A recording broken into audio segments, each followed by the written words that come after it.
All right, everyone. Welcome to Project Herpetoculture podcast. This is episode 15. And before I introduce our guest, I'd love to get into a little bit of housekeeping. Well, first of all, my name is Arthur Blodgett. I'm your host, joined as always by my intrepid co-host, Philip Leitz. And I want to give a shout out to our sponsor, which is Custom Reptile Habitats. We have an affiliate link in the show notes and description.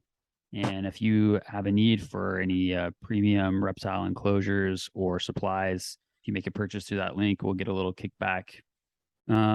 Also want to shout out Dylan and the Animals at Home Network for hosting us. The GOAT. We continue to just be so stoked about being a part of this network and all the great content that is coming out of here. So thank you for that.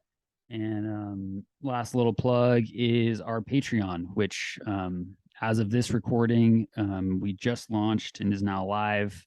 By the time this comes out, it will have been live for about a month or so. But you can find that at patreon.com/Project Herpetoculture. Any support for the show would be great. We really appreciate all of the listenership we've received and all the positive feedback. And we really want to continue to build some momentum and grow this into something that can last. So that'll help us do it.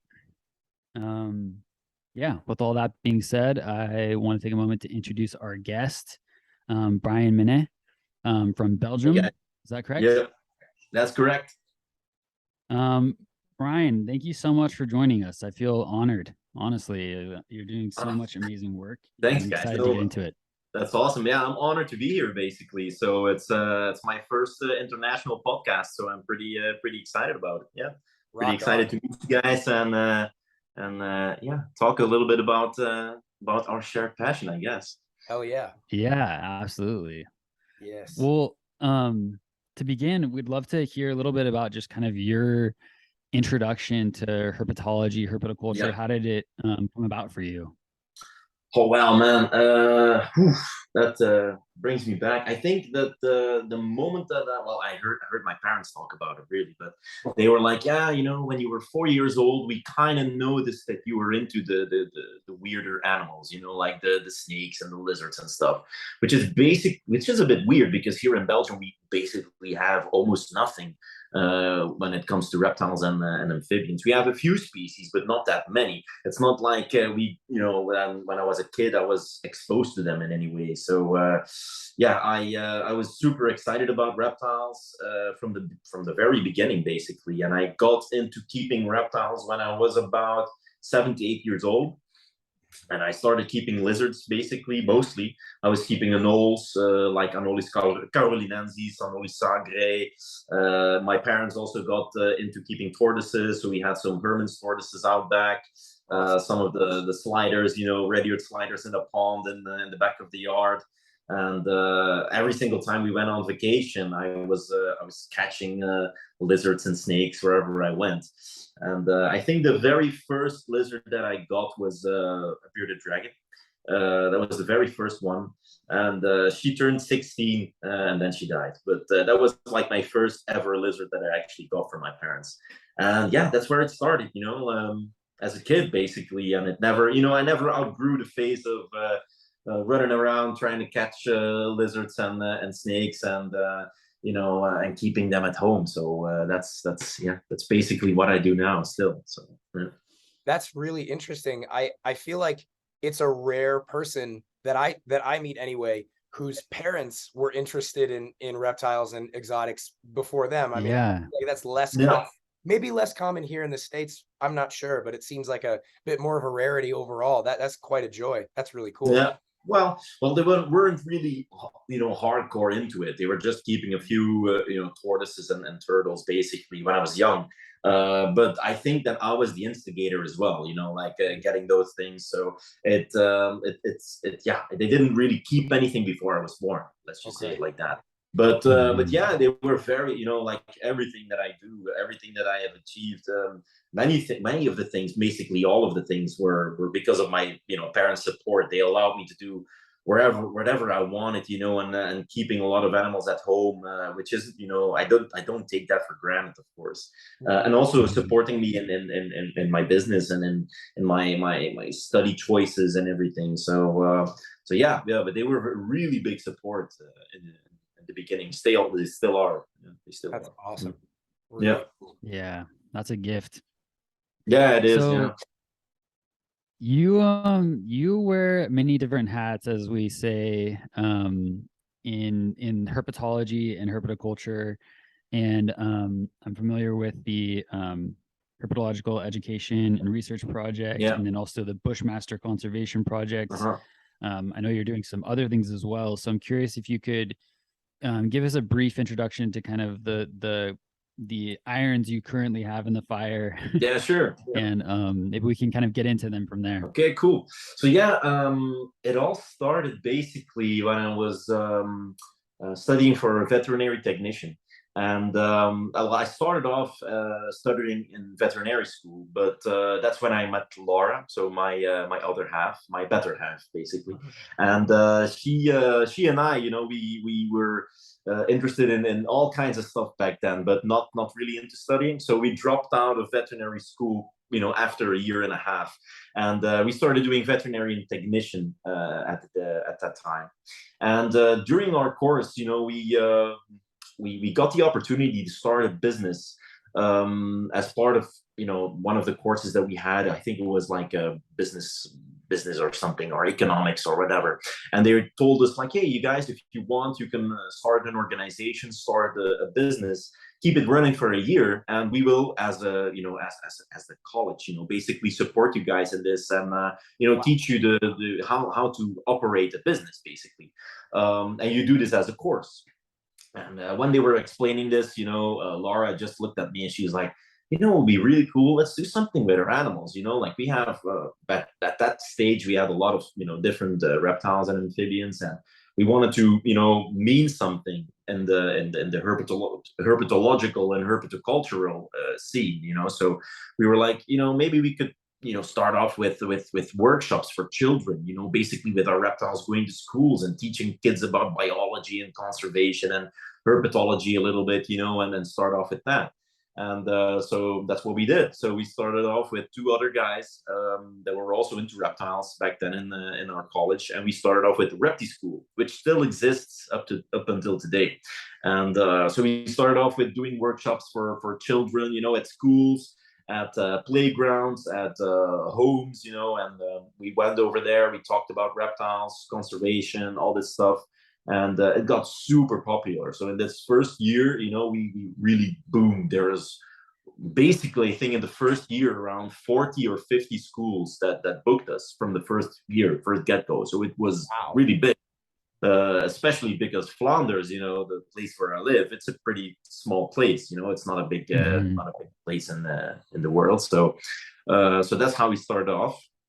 And after a while, some of the other schools and veterinary technicians, they were like, hey, can you guys give us like handling practicals for the rest of the students? So then we're like, yeah, sure, we can do that. So we started teaching people how to properly handle reptiles, how to decorate terrariums, how to keep them, basically. And that's when we started figuring out that there was a bit of a need as well for adult education, regarding reptiles and amphibians. So that's when the herpetological education and research project actually began. So then we started organizing guest lectures on universities for veterinarians, biologists, for veterinarian technicians, animal care students, stuff like that. So that's how we started with the herp. And yeah, so also Laura and I, we loved going out herping. And at one point, we had a lot of friends asking us, like, hey, guys, can we come on a herping trip with you guys? We're like, yeah, sure, yeah, we can do that. And then one thing led to another, and then we started doing expeditions, like public expeditions. We started a nonprofit as well to aid in conservation and research. And that's actually where it all started, where it all flew from. And we haven't stopped ever since. So I think that the first thing that we did with Repti School, so with the children's thing, is I think almost 10 years ago now. So yeah, it's 10 years ago. Wow. So yeah, from that point on, we started doing that, and I didn't really wanted it as a career in the beginning. You know, I was like, this is just a side thing, you know, like something to do when I'm still studying. But then it just grew on me, you know, and it became literally my joie de vivre, you know, my reason for existing, you know, like trying to mean something for reptiles and amphibians, not just in captivity, but also just in the wild, you know, trying to to mean something basically in the scene. So that's how it started. Yeah. Wow. Was Laura into herps before you guys met, or did you guys kind of did she find it through you? Well, I think she found it through me. So basically my pickup line to her was, "Do you want to see my snakes at home?" So that's basically so and she fell for it. So it's, you know, ever since that day, you know, she got she's so smart, you know, she got so knowledgeable about reptiles and amphibians, and she knows a lot more than I do now. So she's she's I don't know, she got into it. It's like a virus, you guys know, right? So if you get into contact with these things, and you have a little bit of love for nature and for weird critters and creatures and shit, and then you know, it grows on you so quickly. And that's what happened with her, you know. So she she got into it through me, but she's as passionate or even more, and even as obsessed with it as I am today. So yeah, it's so contagious, like I mean, I think both captive keeping and field herping can, you know, especially the captive side when done well, but especially the field herping too, there's something so incredible, you know, because, you know, you might go out somewhere and you might be used to seeing, say, a lizard on a rock or a snake somewhere slithering, no big deal. But then when you are with someone who knows what they're looking at, who can show you that, you know, 20 different kinds of animal in one area, and you know how to find them, it's so engaging and like just addictive. It's a really wonderful way to engage with your surroundings. So it's, it is.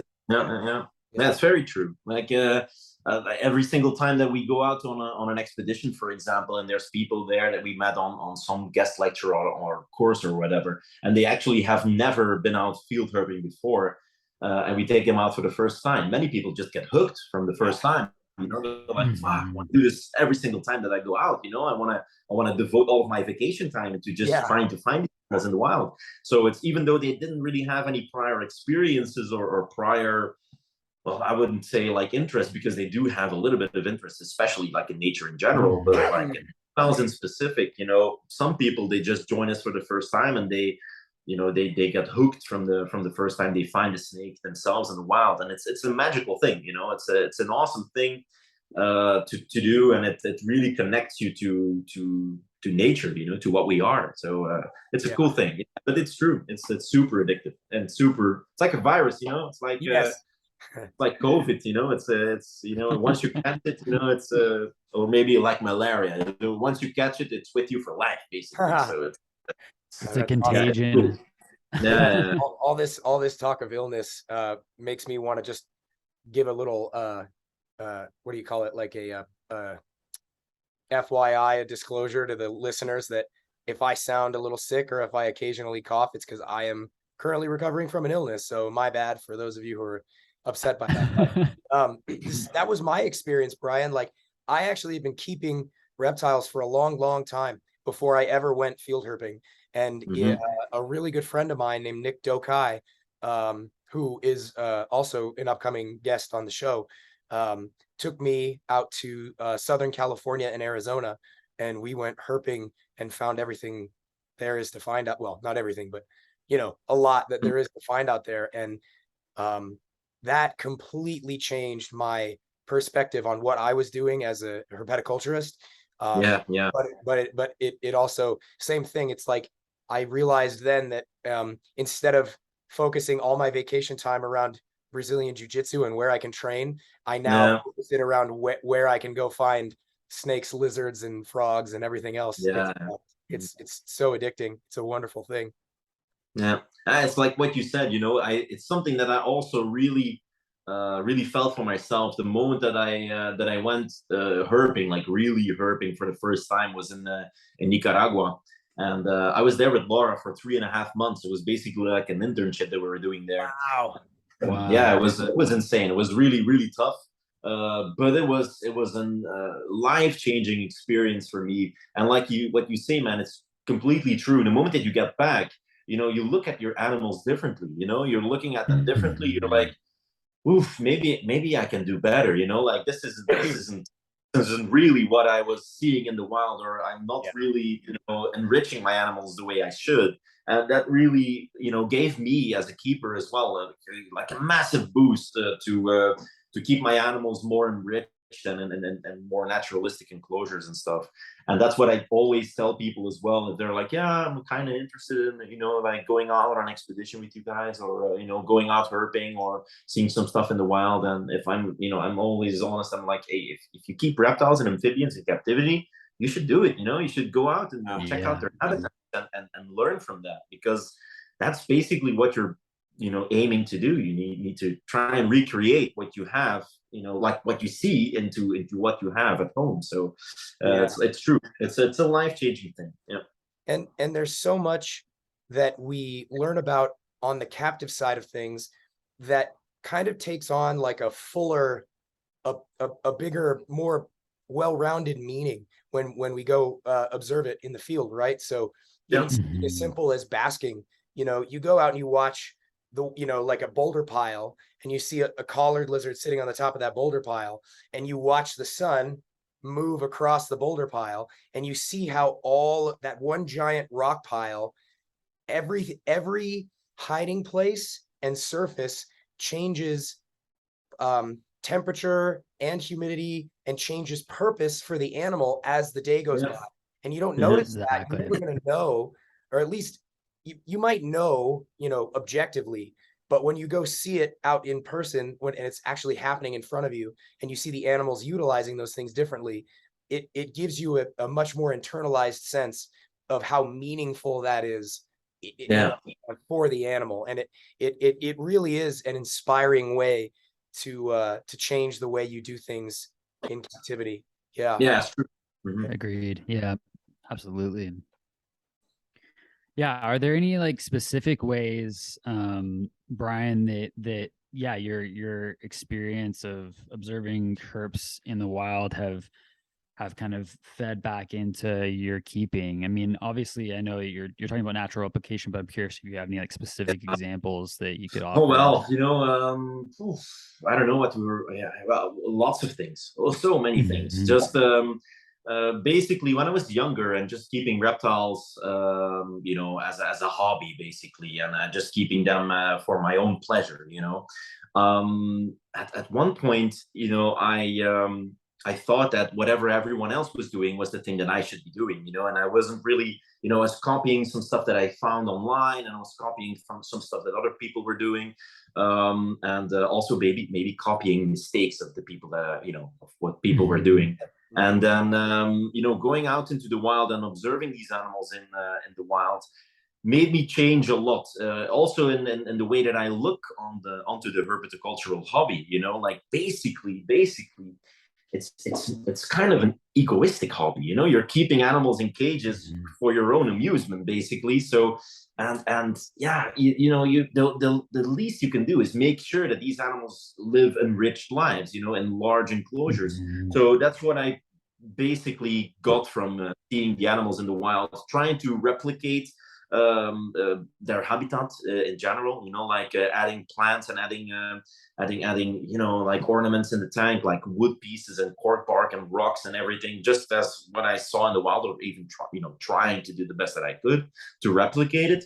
But also like the hours of daylight, the intensity of light that these animals experience, the amount of cover that they have, the substrates that they use, like all of these things. And the thing that inspired me the most is the vast space that these animals have available to them in the wild. Right. And that was it's still today is the biggest constraint that I have for myself. Like, oh, I want to keep my animals as big as possible. You know, I want to give them as much space as possible. But then there's other constraints popping in, like you know, managing heat and then the humidity and everything. And it's a constant battle in my mind, basically, like trying to give my animals as much as possible, but also trying to not infringe on their well-being while doing so. So it's a strange thing, you know, like it has enriched me a lot, I think, seeing reptiles in the wild, but it also has cursed me a little bit in a way, you know, like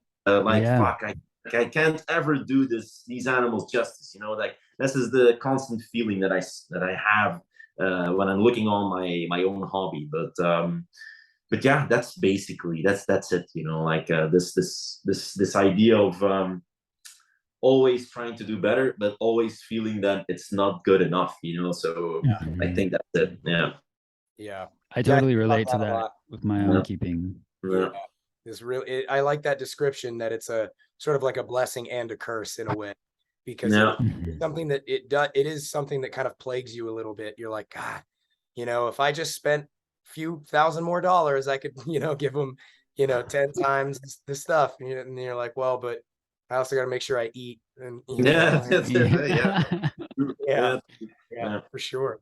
I have a sort of like a tangential question, but because with the education work that you're doing, is there here in the States, I'm sure you're aware, we have all kinds of laws that are always kind of poised to mess with, adjust, or even flat out take away what we do with reptiles and amphibians. Is that also a problem where you are?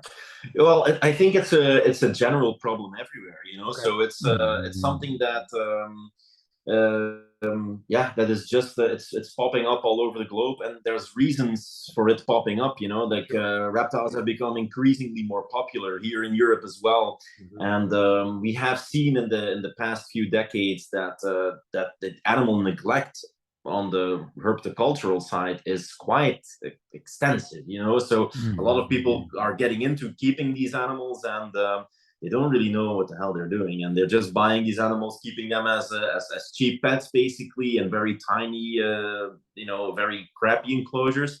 And that has caused a lot of, you know, animals being neglected, being dumped, especially here in Belgium as well. And Europe, you know, Europe is crazy when it comes to the reptile trade. You know, there's all different kinds of species, you know, that you can get in Germany, the Czech Republic, you know, Holland. It's nuts. So here in Belgium as well, you know, the laws have been creeping up on the trade, and it's not a bad thing in my honest opinion. So I believe that more strict laws should be, you know, enforced if you want to try and control animal neglect, and make sure that most of the animals that are in captivity are still doing well in captivity. And you know, most of the laws that we get here in Belgium, some of them don't make sense at all, but at least what they're doing is they're trying to listen. You know, they're trying to listen to people like herpetologists that are working with the animals in the wild. They're listening to veterinarians. They're listening to huge organizations of traders coming all together and stuff. They're listening to herpetoculturists. So they're listening to it, and they're trying to evolve with the trade. But it's, you know, they're a bit back. You know, they're maybe like 10, 15 years back. So they have to catch up on some stuff. But yeah, I think it's a cosmopolitan thing, man. I think it's happening all over the globe, because it's and one point it's expanding a lot. There's a lot of things that are popping up that are new, that are good for the well-being of these animals in captivity. The hobby has changed so much in the past 20, 30 years as well. So the things that I have seen in my short lifetime. But you know, still, you know, there's a lot of bullshit that comes with it, and that's you know, especially in Europe, we do notice that. And it's we have it as well. Yeah, we have it as well. It's happening. But you know, I'm also a little bit involved into and advising, you know, the government a little bit, and they're listening. So that's fine. So they acknowledge that they need external advice in order to make justified decisions and stuff. And not all of it is up to date. You know, there's a lot of things that need to be changed. But some things, well, I think it's changing, and it's going to be okay. I think Yeah, at the end, it's going to be fine. If nobody fucks up and if nobody does some crazy stuff, I think in the end, I think herpetoculture will find a nice cozy spot in the legal keeping of animals, which it is. It's legal here in Belgium, but yeah, there's a few legislations that we have to keep in mind in order to do so.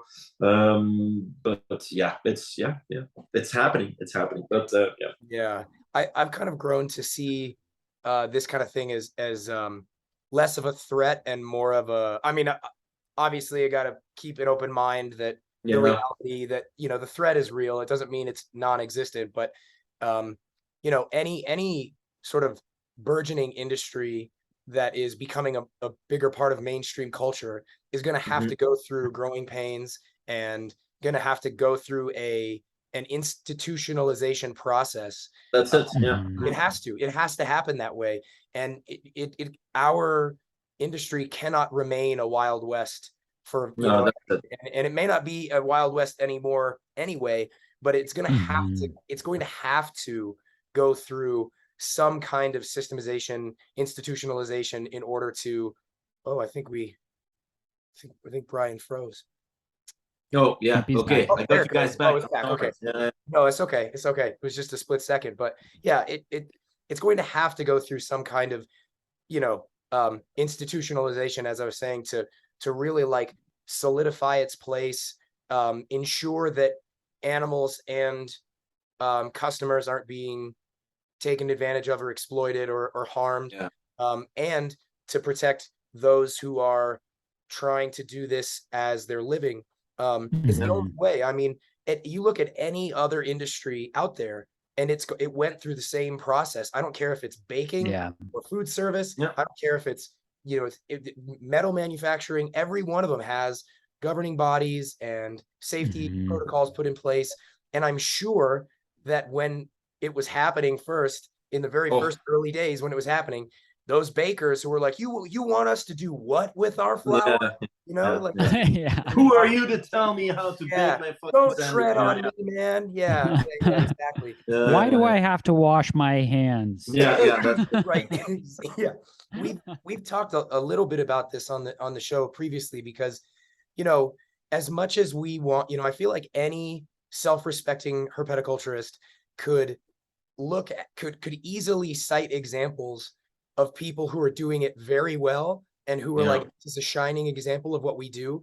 But every single one of us knows an example or a person who, you know, whether it's a person or just a story we have in our past of somebody who, well, we definitely don't want to do it that way. And I definitely don't want that person representing my industry, you know? So I feel like you put it quite succinctly that it's kind of a necessary thing. And you know, you really have to work with the people who are trying to regulate rather than fight them in a way. That's it. That's the main thing, you know, because that's a lot of things that when I first started doing this and trying to advise a little bit and trying to get in on this bandwagon of you know, trying to guide the legislation a little bit, I got a huge amount of crap on me, like, what are you doing? You're trying to overthrow the hobby, you're trying to destroy it, whatever. I was like, guys, come on, like, this is not what I'm trying to do, you know. I'm trying to mitigate a little bit, you know. I'm trying to make sure that everything that is flowing into the direction that it's flowing, that, you know, that I can circumvent it a little bit, or make sure that it's at least going in the right direction, or in a direction that is okay, you know, like, and not just you know, the legislation just taking over completely and deciding on stuff that doesn't make any sense. So and there's a lot of guys, like you said, you know, it's basically here in Europe, there's a lot of countries where it's basically the Wild West still, you know. They can keep whatever they want, they can sell whatever they want, and import whatever they want, and whatever. And that's something that we have to grow out of, you know, as a herpetological thing, you know, herpetoculture in general, because that's just not sustainable in the long run, you know, like keeping imports of certain snakes that don't do well in captivity whatsoever, you know. 99% is gonna die anyway in the first few months, so why keep doing that, you know? It just doesn't make any sense. So and those kind of things, you know, those are the things that I try to fight for a little bit, you know, like trying to sustain the hobby, but on the other hand, trying to make sure that we are not destroying more than what we're creating. So that's that's the thing. But like you said, man, it's entirely true. It's not easy, and there's a lot of people that don't feel the same way. They think that their hobbies getting destroyed, or their livelihood, like their jobs are getting taken away or whatever. And you have to work with these organizations instead of fight them, because the more that you fight them, the harder it's going to get for us to get a foot in the door and try to make something out of it. So we have to be a more resilient front. We have to be more dynamic and adaptable, and that's evolution. That's it. And I love that the iguana behind you is participating in the conversation. Been doing some displaying and head bobbing and just affirmative. Yeah. He's like, what the hell are you, who the hell are you talking to? Like, like, man, you're losing. Why are you just talking to this screen? Yeah. Honestly, it's it's really refreshing to hear from you, as a European, because we've got a bit of a track record at this point in our past episodes of kind of placing European herpetoculture a bit on a pedestal and kind of elevating a little bit. And we've actually had some feedback from our European listeners, which I'm really grateful that we have some European listeners to give us this feedback that, hey, it's not perfect over here, and we have a lot of room for improvement too. And it's just refreshing to hear that, because I think that in some ways I can look around at the hobby in the US and feel a bit discouraged about what I'm seeing, but it's helpful to remember that what I'm seeing on social media of amazing vivariums in people's homes in Europe and stuff like that isn't necessarily indicative of the norm. So it sounds like true. Yeah, you're correct. Like when we I have to admit that the serious part of the trade here in Europe, they're incredible. There's a lot of guys that have huge naturalistic enclosures for their animals, investing a load of money, into it. And indeed, here in Europe, we also have a bit of the feeling, most of the people here actually have the feeling that in the United States, most of the small-time hobbyists, basically, they don't really keep their animals in large, enriched, natural enclosures. Most of the time, it's just like a fish tank kind of deal with some decoration in the bottom. So we do have this vision of the American reptile trade a little bit, but we do know as well that most of the guys in the United States, such as you guys, working with animals and naturalistic enclosures, that they also exist out there, of course. But here in Europe, it's basically, if we're honest, it's the same thing. So we have 90% of the people keeping reptiles in captivity. So just the old man in the street who has a ball python, or the guy in the next block who has a pair of bearded dragons. Most of these people, they keep their animals in a crap enclosure as well. They keep their animals in shitty conditions as well. So it's not like we should be standing on a pedestal and looking down on you guys. It's not at all. We have the same issues, but it's just like, I think also that it's also because of the social aspect, social media and stuff. In the United States, you guys are way more interconnected in the social and the social environment around the herpetocultural trade, and here in Europe it's a bit less. It's not like somebody is going to just take a picture of their enclosure and just pop it online, like, look at my ball python. That's something that doesn't really happen here in Europe, not as often as in the United States. And you should also consider, we're all different countries, so every single country has its own social surroundings, social platforms, fora where they talk to each other. It's not like a consolidated big group. It's just smaller, different groups. Sure. And for example, France, like the hobbyists in France, they're almost entirely disconnected of the other countries around Europe, Western Europe, which is weird, So like, Holland and Belgium and also Germany and the Czech Republic and stuff. We all clump together just a little bit. But then Spain is a little bit out of it. Italy is a little bit out of it. France is also just a little bit of its own entity. All of these countries have their own different regulations. So they are keeping different animals in different conditions. So, it's a bit of a mixed bag. Which also, is a different story than what you guys are experiencing. So it's not that we should be on a pedestal whatsoever, because most of the people keeping reptiles here, they do it, in a shitty way as well. So it's only just the 10%ers basically that are doing it differently than the masses, basically. So, yeah. But it's interesting too. You make a good point about the way that, I mean, because we are separated by a gigantic ocean, I think it's easier for us to, as you said, lump Europe all together as one thing. And I think I tend to do that as well with Asia, right? Because what's been really interesting too has been, over the last like 5-6 years, I've gotten a huge influx in requests and inquiries, just in terms of questions that have come from Japan, Korea, Thailand, Vietnam, just places in Asia that are more where it appears that herpetoculture is growing pretty dramatically and pretty quickly. And I'm actually really interested to see how. Well, number one, I think we should get more people on the show from Asia too. But I also am really excited because as the industry grows globally, and because we are fortunate enough to be more interconnected via social media and stuff like that, I'm really intrigued to see the ways that cooperation and interaction is going to occur globally between all of us. Because I think it's going to yield. Hopefully, I think it's going to yield a lot of progress and a lot of really, really, really interesting work.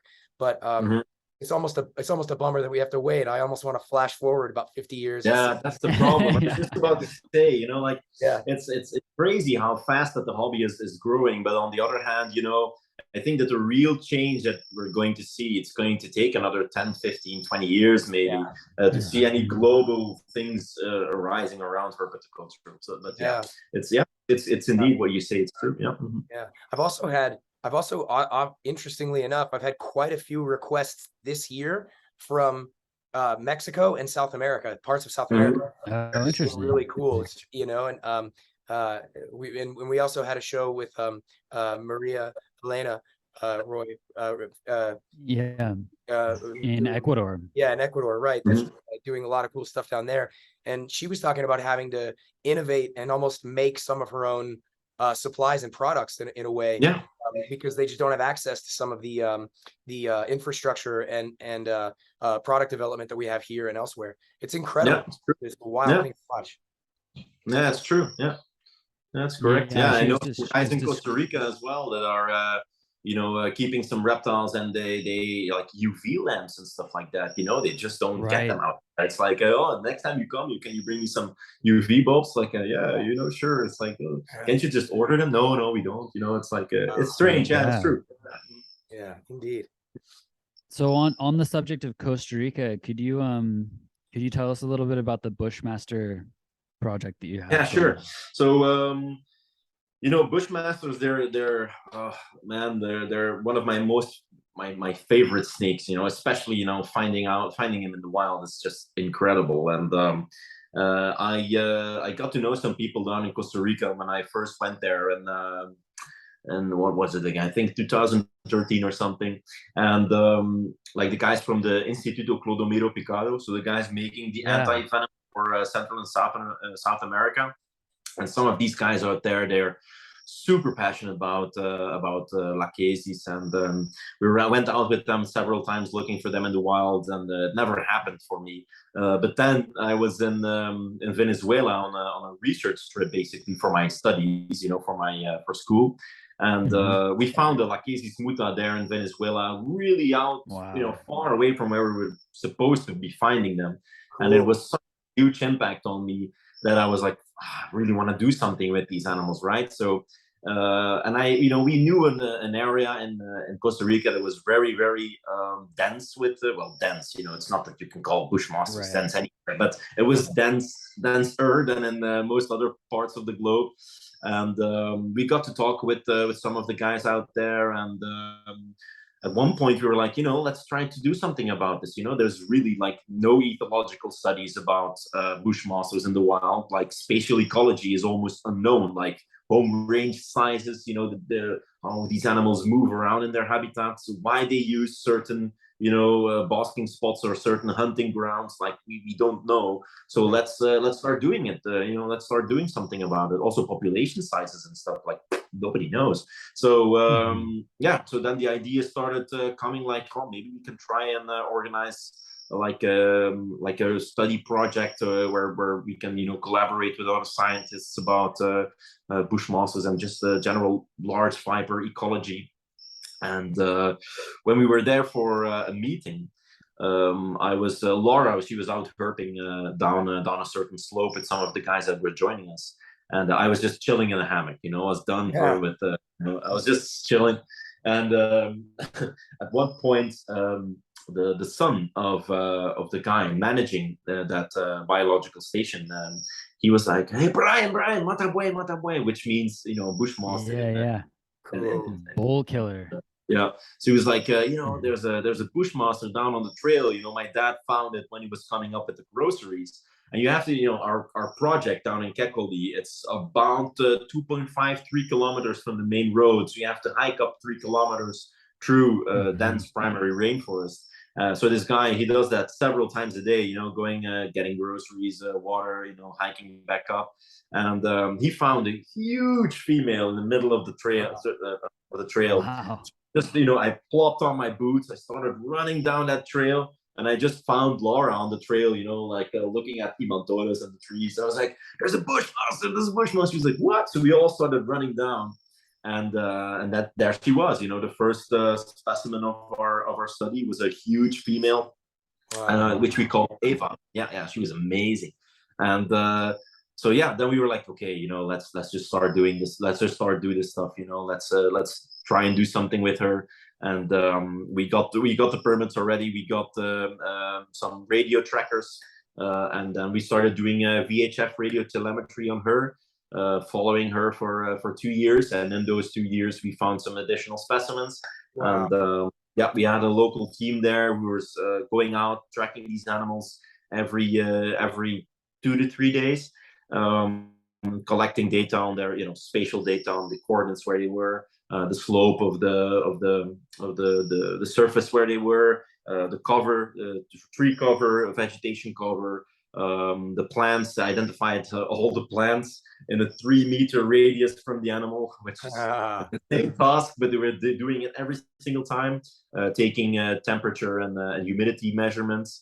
And then so we got a huge manuscript ready for publishing, but we're doing this all as a hobby, basically. So next to our day jobs, so it's taking a while, but we've uncovered some really cool stuff. So, and I think in a few months time you will be seeing it pop up somewhere.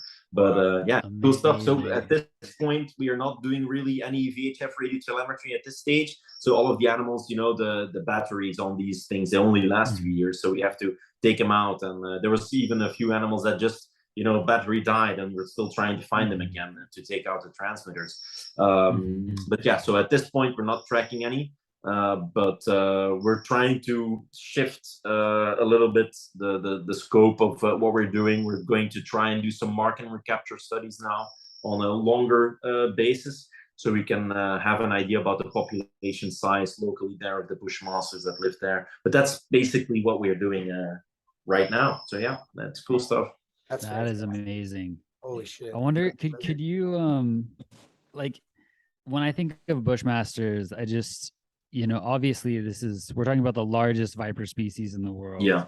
And everything that I've heard about them is just that, the word that comes to mind is formidable, but also they seem so they seem relatively like slow and confident, I Yeah, guess, yeah, my yeah. impression of them. I'm curious if you could describe what it is like to encounter like a Well, large Bushmaster, yeah. like if you can even describe it. Yeah, it's strange, you know.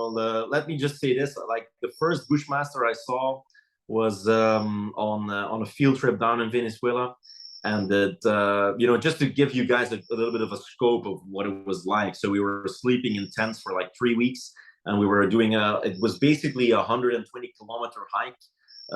You know, Wow. stopping in the forest, basically sleeping in the forest 24/7. You know, going around in the forest 24/7. So it was a very rough experience. You know, it was back to basics, like real field work. And after this 120-kilometer hike, well, basically halfway through where we wanted to be, the site where we wanted to go and sample was something called Cueva del Fantasma. So the cave of the spirits, a spirit cave or whatever, really spooky stuff. But no, it was just like a cave. It wasn't really a cave, but it's like a hollowed out mountain. And from the top of the mountain, there was a waterfall coming down, but it was a huge, huge mountain. So it was almost a tabletop mountain, like the Tepuis over there, you know. And the waterfall didn't actually touch the ground, so it actually evaporated down into the valley. You know, creating a habitat that's really moist and really cold, basically. So we went there. We wanted to sample some frogs and some tadpoles there to see if there's any new, you know, local endemic species out there, you know, surviving because of this spray of this waterfall. And so the last base camp where we were was 4 hours before this Cueva del Fantasma. So we had base camp set up and everything. We're like, okay, you know, let's just go and have a hike out there and see if we can already, you know, get some specimens in or something.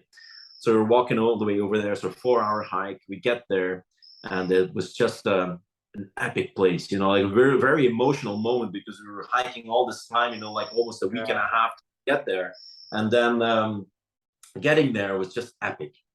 And we were hiking into this hollowed out mountainside, and one of the local guys, one of the other students, I'm sorry, Luca was his name. He was like, guys, big snake, big snake. And I'm like, oh, what the fuck? So I started running over these slippery rocks to get to him.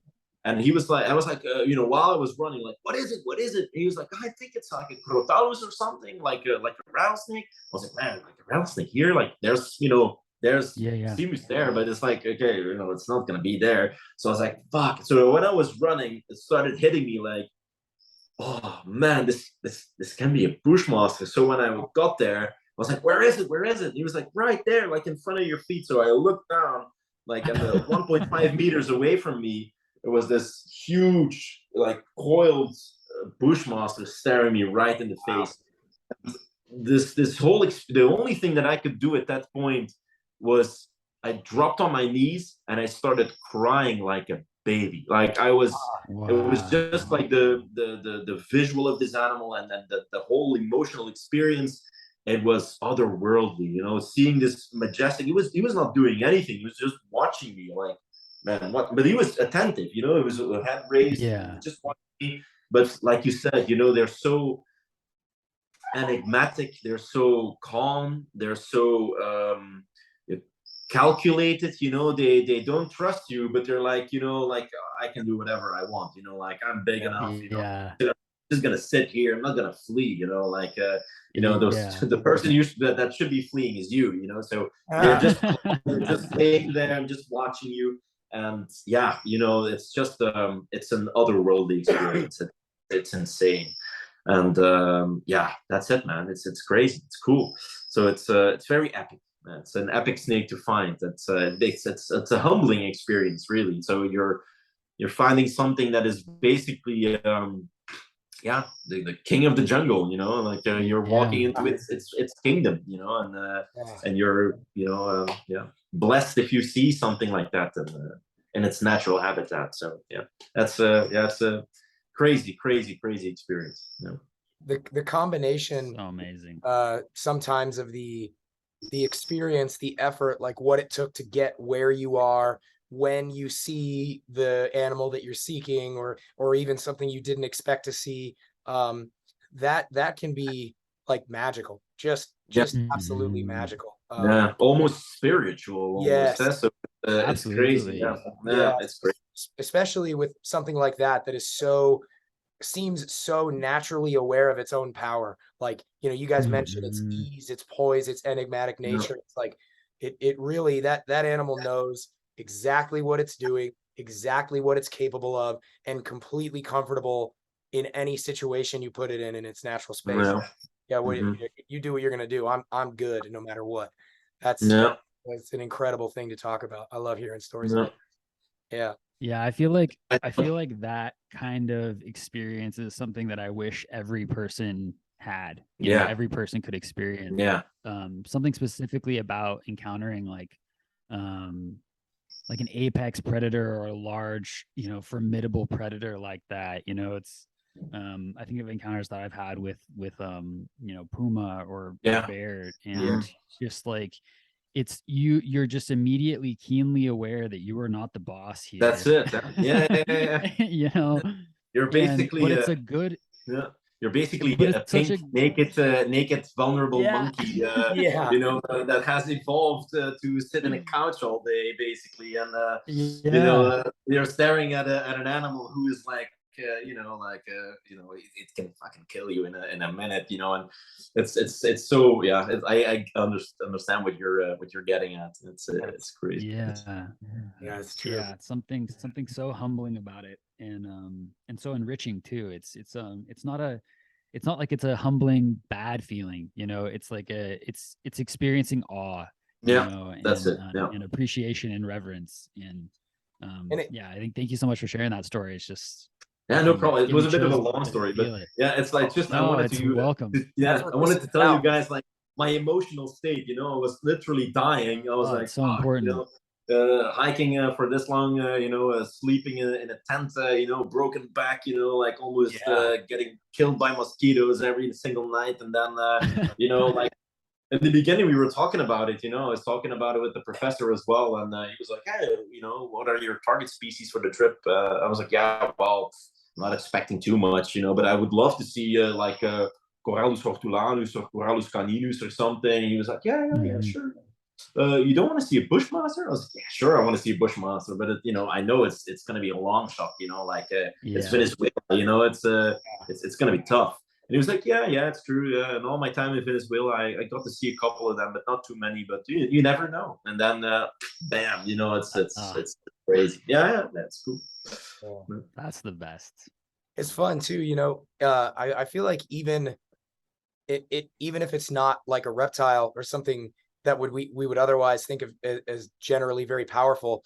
I was in Southern California, right near the border of Mexico, and we were hiking through the desert. So we were looking for Crotophytus fastigium, the Baja collared lizard. It's one of my favorite lizards ever, favorite American lizards anyway. And the hills there are basically just like crumbling granite boulders, and everything has crevices, right? Because there's chuckwallas there, spiny tails, everything. It's just everything there. We were hiking. We came around the corner, and as I come around the corner, I start seeing these little bees just shooting in and out of a crevice. And it was like, oh God, like I'm just gonna back up real slow, because it's just bees, but a hive of bees is, I mean, you could die easily. Oh, shit. Like, and it was coming out of the ground. It wasn't like up high on a hillside or a cliffside. It was right at my feet to my right. And it's just like, oh Jesus, like I need to pay the fuck attention. It's like those little reminders that you gotta not be a dumbass, otherwise you could very easily die. You're just a bag of meat. So that's it. Just a bag of meat. Yeah, indeed. Yeah, it's true. On the same trip, I have another story. Was also a cool one. We were at the base camp basically, and we were all getting ready for sleep. And one of our students, the guy who was with us, Federico, he's from Italy. He's actually doing some really cool stuff on the horns of vipers, like cerastes stuff. Yeah. So he's actually trying to figure out, his PhD is trying to figure out the function of various horns on the rostral horns, ocular horns, and snakes. Cool. Yeah, and he had to take a poop, so he was like, ah, man, I have to take a crap. So he went out into the woods, and all of a sudden, we were all kind of quiet, getting ready for bed, and we heard like, wow, like a really loud scream. We're like, what the everyone's like wide awake. What the hell was that? And then we saw Federico running into the camp, super pale, still tying his pants up. We're like, yeah, what the hell happened? He was like, man, I was sitting down and I started pooping, and all of a sudden I turned with my head torch, and I saw a puma stalking me from like 2 meters away. I was like, oh my God. What? Yeah. So the only thing that I could do was I was, standing up, making myself look tall, and started screaming. And luckily, he just turned around and he bolted. We're like, what? So at that point, we were all sitting in our tents, like, oh shit, like this is yeah, creepy almost. Like, oh man, we're just in the middle of nowhere, like no help for kilometers away. So it's stuff so easily. So it's always a good reminder. But yeah, it was also a cool experience. Well, for us, it was, it's super funny. For Federico, not so much. Yeah. Would you be just randomly? That's his work sounds incredibly interesting. Would you be able to get us in touch with him too? Yeah, just as a side note. Yeah, no problem. Okay, cool. No problem. All right, I think you'd be super excited. Okay. I just wanted to make sure, because I don't want to pass up. That his study sounds fucking incredible. So yeah, I don't want to pass. Yeah, I helped him out with well, basically I did like a venomous snake handling course for his whole department, because he was going to keep venomous snakes there in the lab, because he was going to study them. So all of the people in the lab were, obliged, to take this course. And then I helped him out with getting some specimens and stuff, some live specimens of Bitis cornuta, Cerastes, stuff like that. So he's keeping a lot of reptiles now as well. So he's doing a lot of a lab perspective. So he's not like a true herpetoculturist per se, but he's a herpetologist now getting into herpetoculture because of his studies, So that's also something that a lot of people don't realize. But here in Europe, it's quite common for herpetologists basically to work with the trade or use the trade in order to do scientific work. So they're looking for specimens into captive collections and stuff to do some ethological studies or to take samples or whatever. So he's a cool guy to talk about with for that. That's something that I feel like needs to be highlighted more, much more, is the communion between herpetoculture and herpetology, like in a scientific way and in a positive way. That's one really excellent way of shining a good light on our industry. So that's it. Yeah. That's also something that if I talk about the pros and cons on the pet trade, and also the exotic animal pet trade, is that there's a lot of cons basically to it, but one of the most important pros, one of the most important advantages, is that because these animals are widely available in the trade, scientific work has been booming because of that. Like people being able to just buy some frogs and take samples right in a lab, because otherwise they should have gone to Madagascar and trying to find frogs in the wild, and then just sitting on their knees in the mud trying to collect the same samples. It's a lot cheaper, it's a lot easier this way. So there's a lot of scientific work that has been done on captive animals, and so indeed, what you're saying, it's one of the biggest advantages of having these animals readily available to us, is the scientific work that is being done on them. Yeah, no doubt. Yeah, very well said. Absolutely. So because you wear so many hats, and you clearly have such an energy and a passion for everything you do, it's really infectious and awesome. But is there one out of all the things that you do that you're maybe most excited about, or that you feel like generates maybe a slightly more special sense of purpose in you, or are they all fairly even in a hierarchy? Oh, I think they're a bit in a hierarchy. I just consider myself to be how to say this. I know a lot of people who are just strictly herpetoculturists, and I know a lot of people who are strictly herpetologists, and they don't always get along.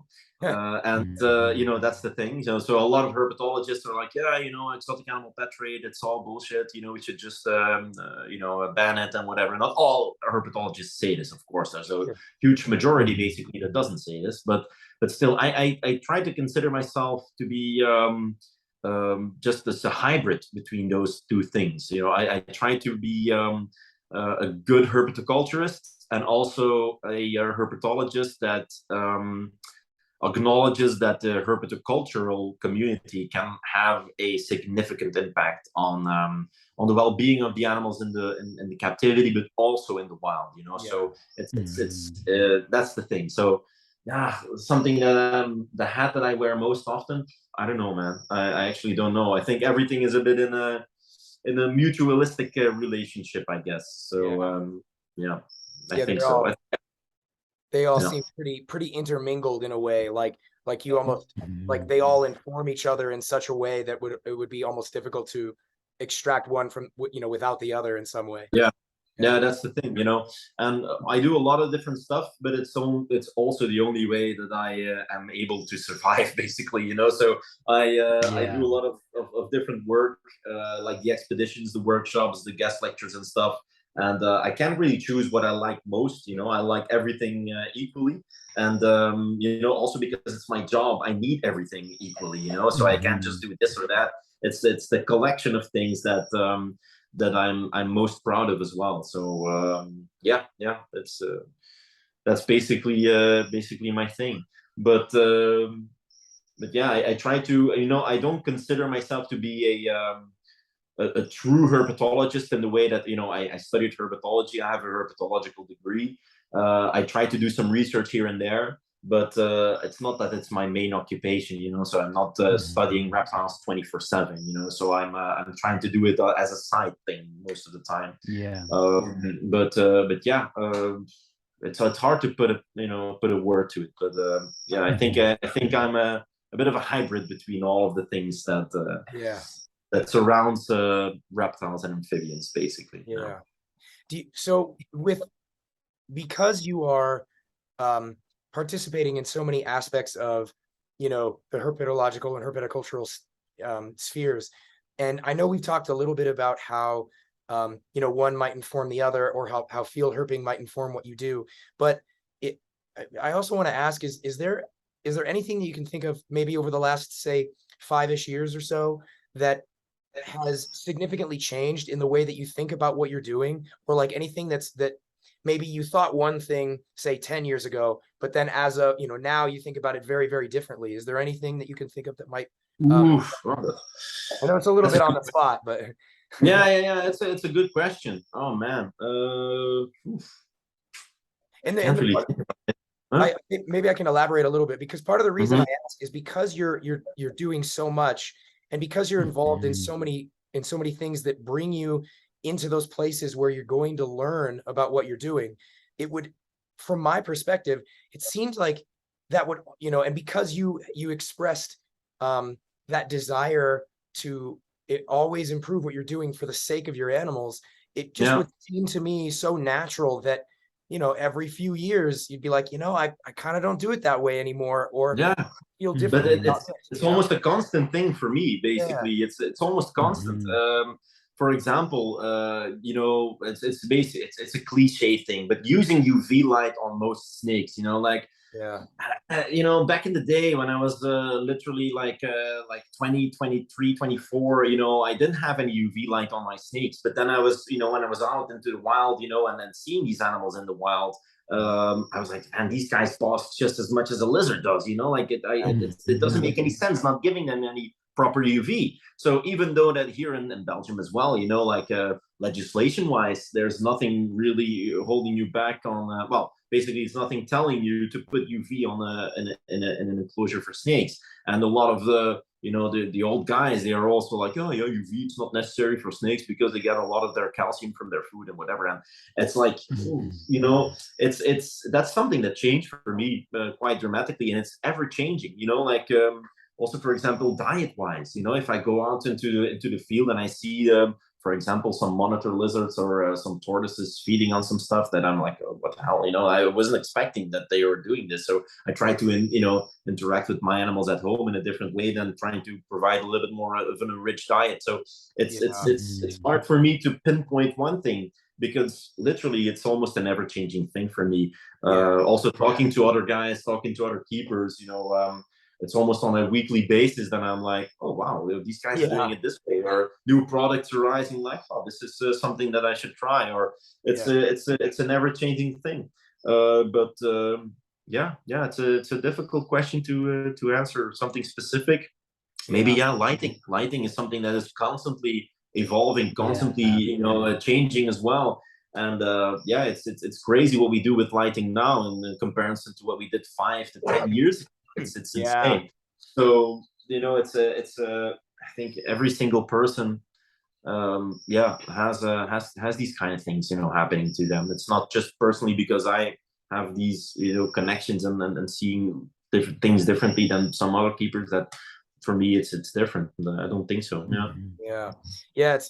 It can be hard to quantify sometimes, I think, because as you said, it is a lot of like little small things all the time that seem to stack up over the years. You mentioned diet. That's been a big one here for me too. I can imagine.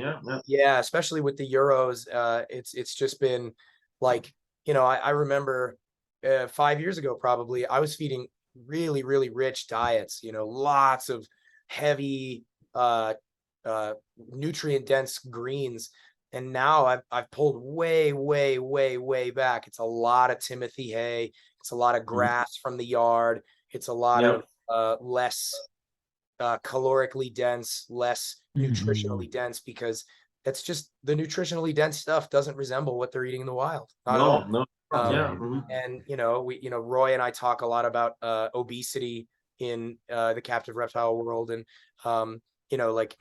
feeding captive snakes something other than fat rats and fat mice all the time, and talk about chaotic feeding schedules and things like this. And it's some stuff, though, it's kind of tricky, because I feel like sometimes the protocols behind that can be difficult to convey to say like a younger or less experienced herpetoculturist.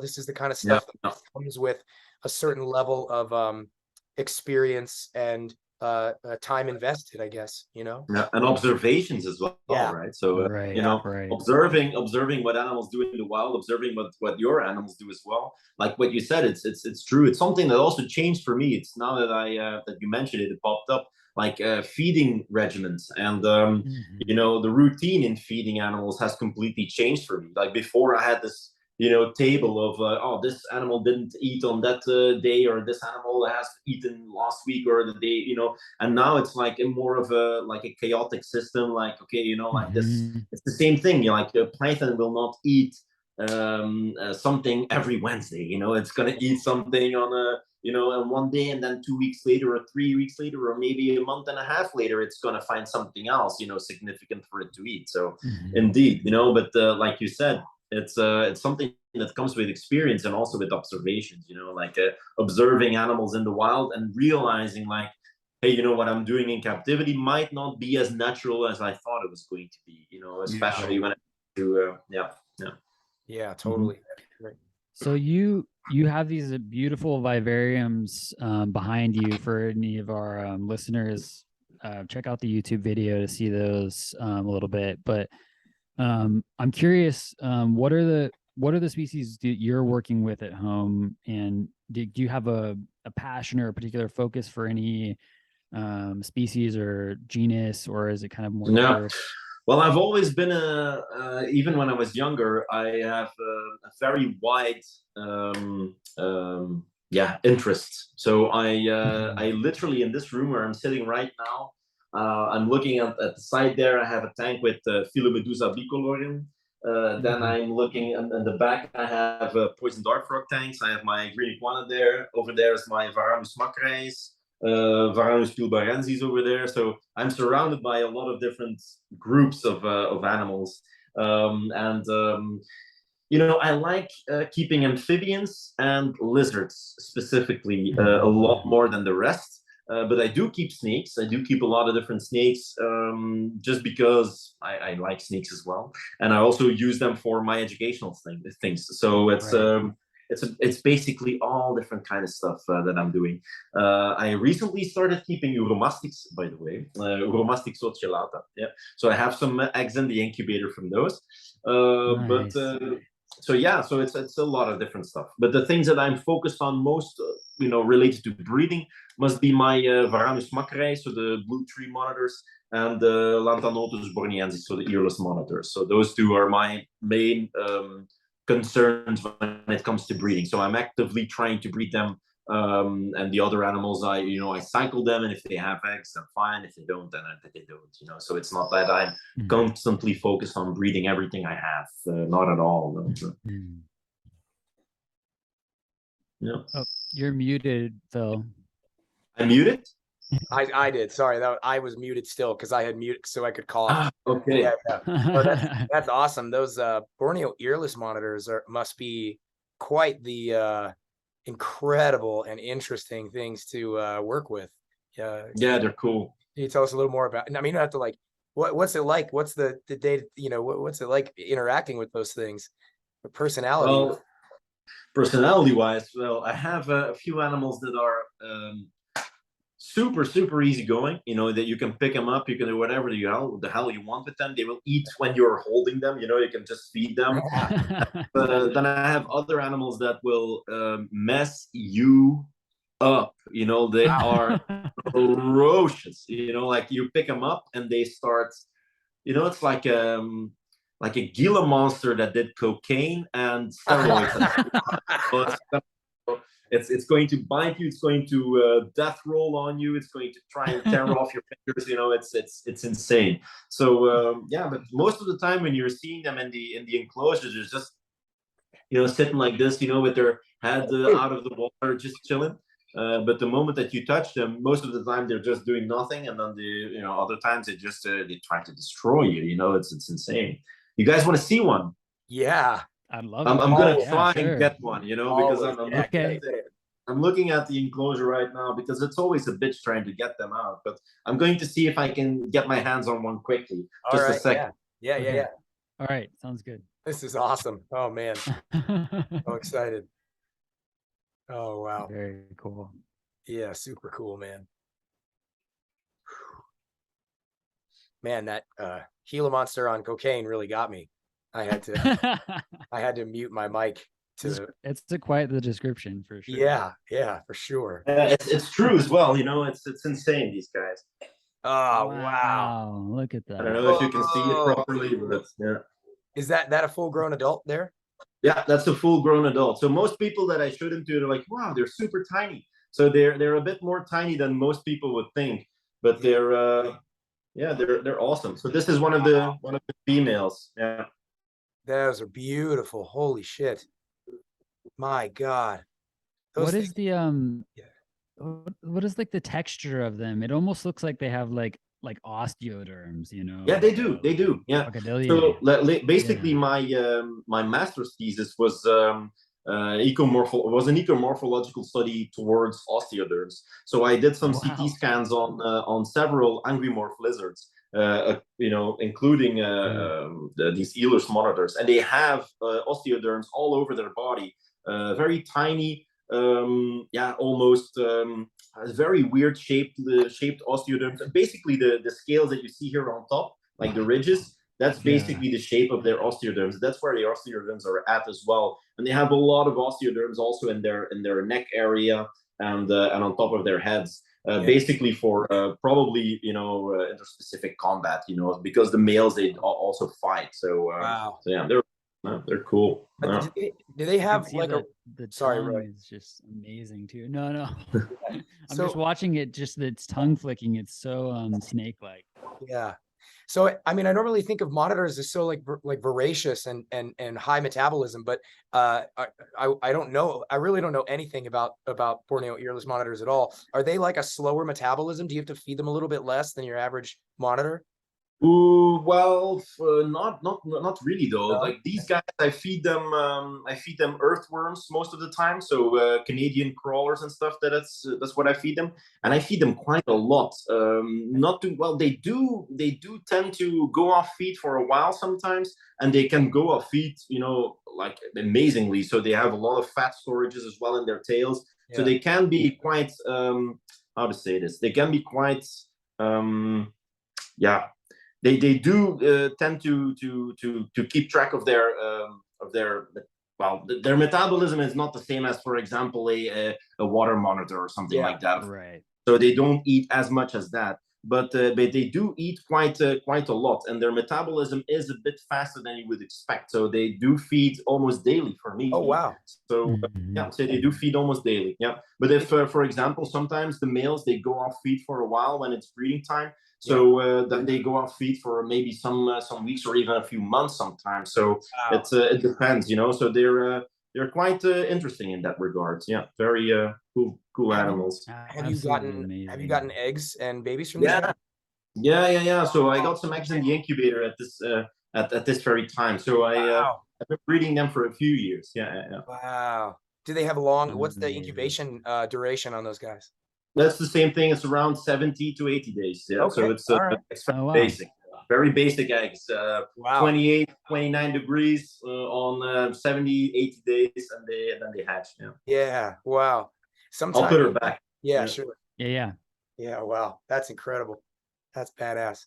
Sometimes I think about some of those more, exceedingly rare special reptiles, and I just assume that like, they've got to be so different, or something's got to be so. And sometimes it's like, nah, it's kind of a regular lizard, Totally. And then other times it is really wild. It's like I've been obviously obsessing about these Polychrus peruvianus, and Yeah. like the incubation on those is like 270 days. Good Lord. Yeah.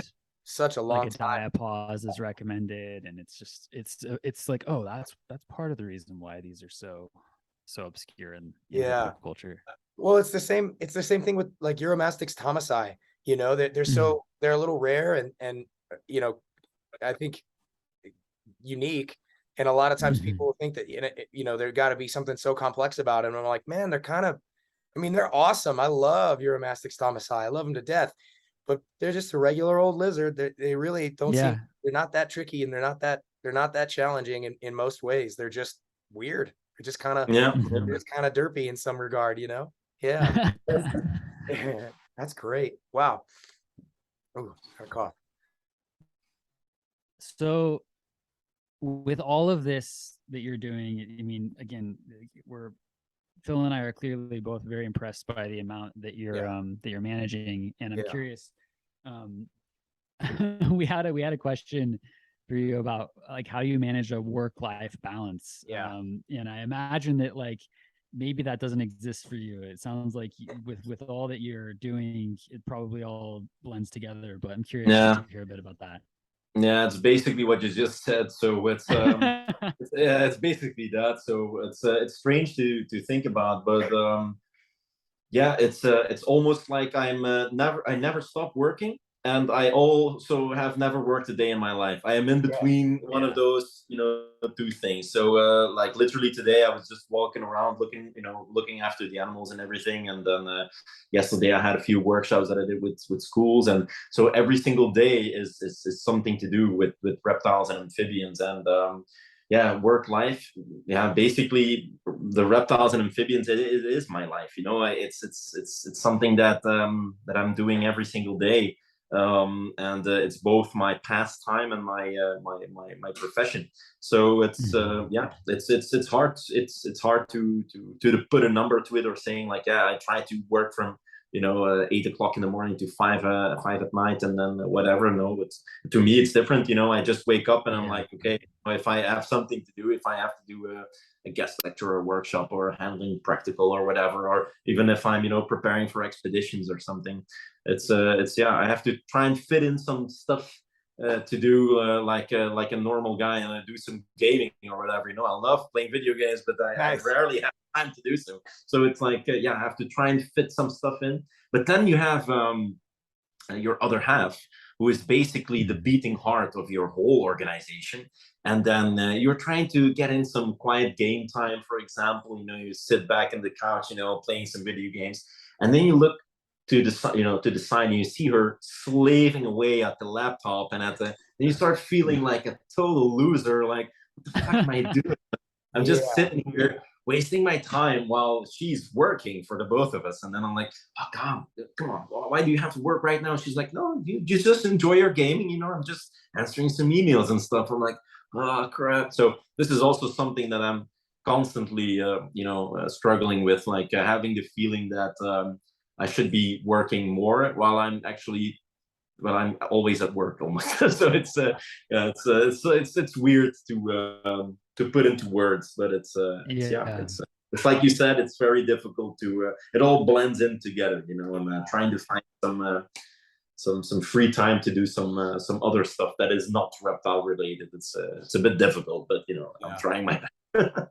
I feel like there's a lot of commonalities, I would imagine, with all three of us, honestly, and the kind of the way we live our lives and the way we've chosen to carve out a path for ourselves in this world. Bryan, so is there another question that I feel like is related in this same vein? Are there individuals that you can point to that have been particularly pivotal in terms of maybe inspiration for you? And that can be inside or outside of herpetoculture, because I think sometimes people draw from outside of herpetoculture and it gives them something within it. So I'm just curious if there's anything like that for you. Ooh. Well, I've been very, very influenced. First of all, it might sound very cliche, but Laura, like my wife, basically, she's been a huge inspiration for me, and literally the driving force behind what I do. I honestly, to you guys as well, and to everyone's listening, without Laura, I would not be able to do what I'm doing, like not at all, so she's literally the driving force behind everything that we do. Other than that, a lot of the guys that I've, grown up with as well, also keeping reptiles and stuff, have been a huge inspiration for me. Also some of the guys that I've met over the years that have been breeding for decades, that they so many people, especially, I get to know so many people in all different kinds of the all different niches, like some scientists that I meet, some breeders that I meet. It's hard to say that there's like one person who has actually made a massive impact on me. I think the person that made most impact on me is Laura, for sure. And then when I was a little boy, I think that David Attenborough played a huge role into trying to get the passion for nature and going out there and exploring and stuff. It's always been in the back of my mind. So there's so there's that. And also sometimes, like for example, literally 2 days ago, I went out into the field doing some monitoring work with a guy that I know, a young guy, and he's now studying biology. And I met him when he was just a kid, like almost 10 years old, when he was doing a summer camp with the Repti School, with our organization. And at that stage, he was just a young guy, 10 years old, knowing some stuff about reptiles and stuff.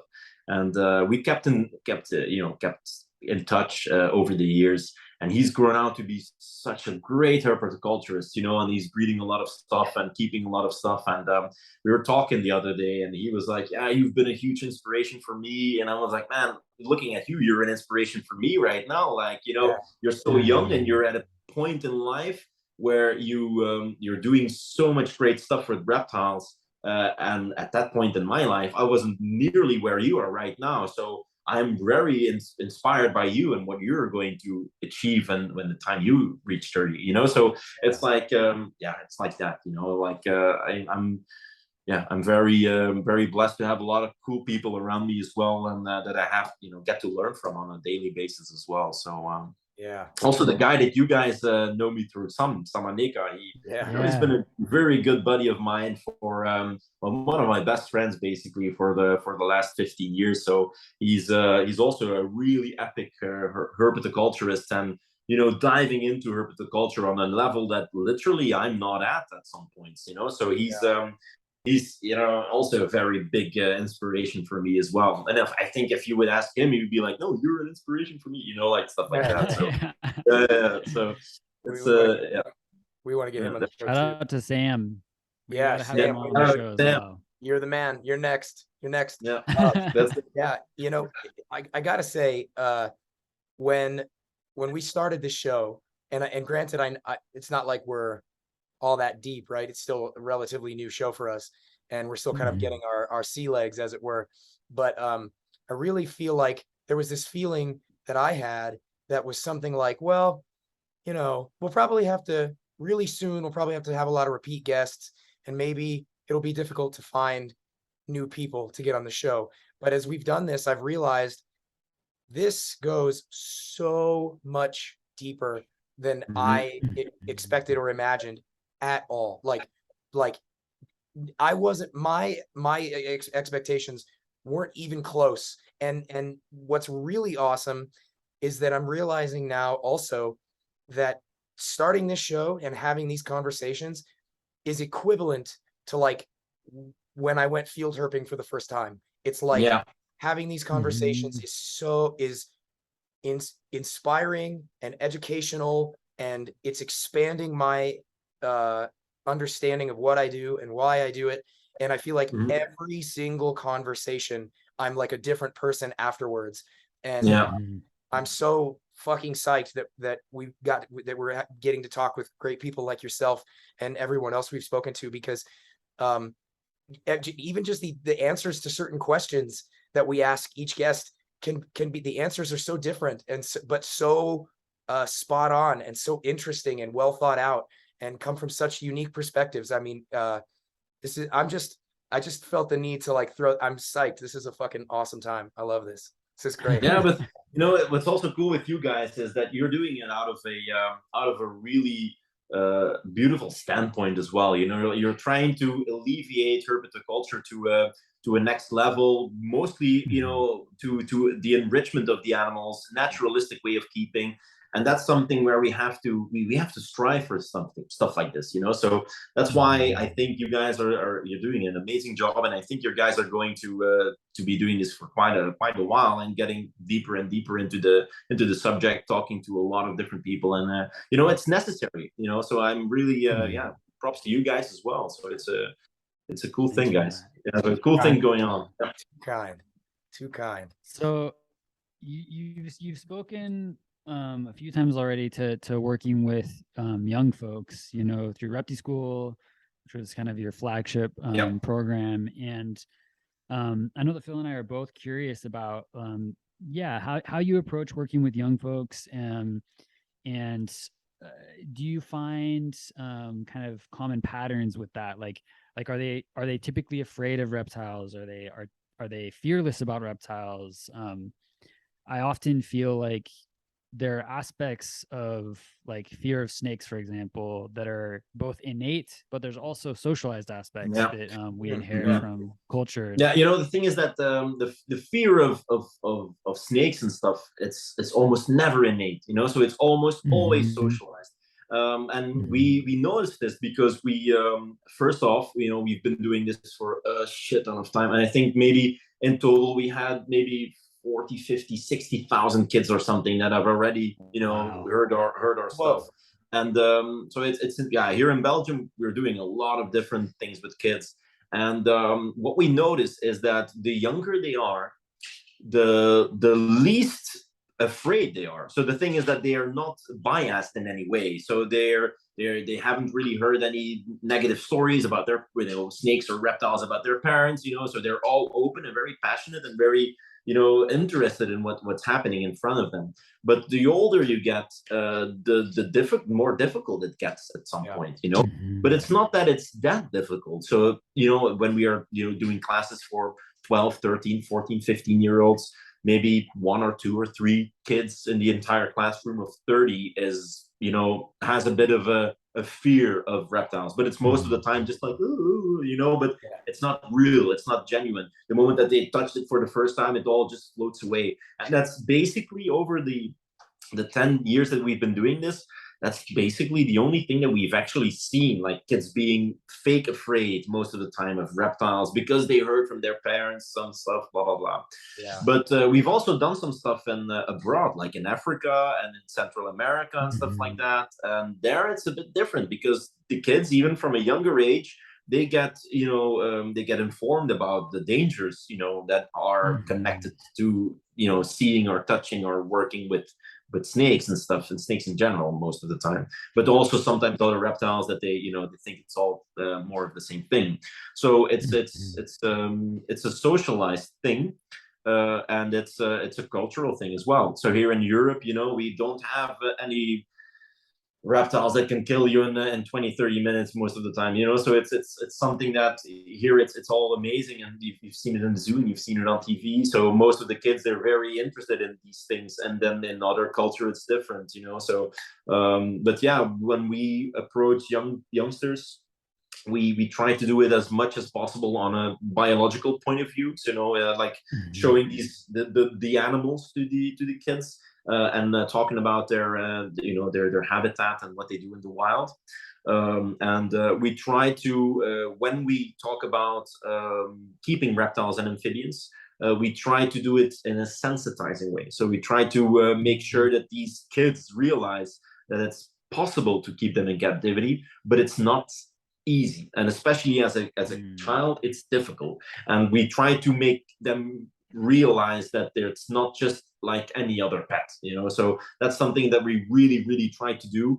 And we kind of we start feeling that it has a huge impact, so kids that we've seen return to us after 10 years or something, they most of the time, if they're connected to reptiles, it's most of the time in a biological standpoint. So they're studying biology and they're like, oh, I had a workshop with you guys 8 years ago, and now I'm going to try and study biology, and I keep a few reptiles at home. And when we see the reptiles at home, it's most of the time in very enriched and beautiful biological enclosures. So that's something that in the last 2-3 years we've been seeing, and that's really rewarding, because like, wow, what I've done 5, 6, 7, 8 years ago, for some of these kids, it's really it's helped them on the right track almost.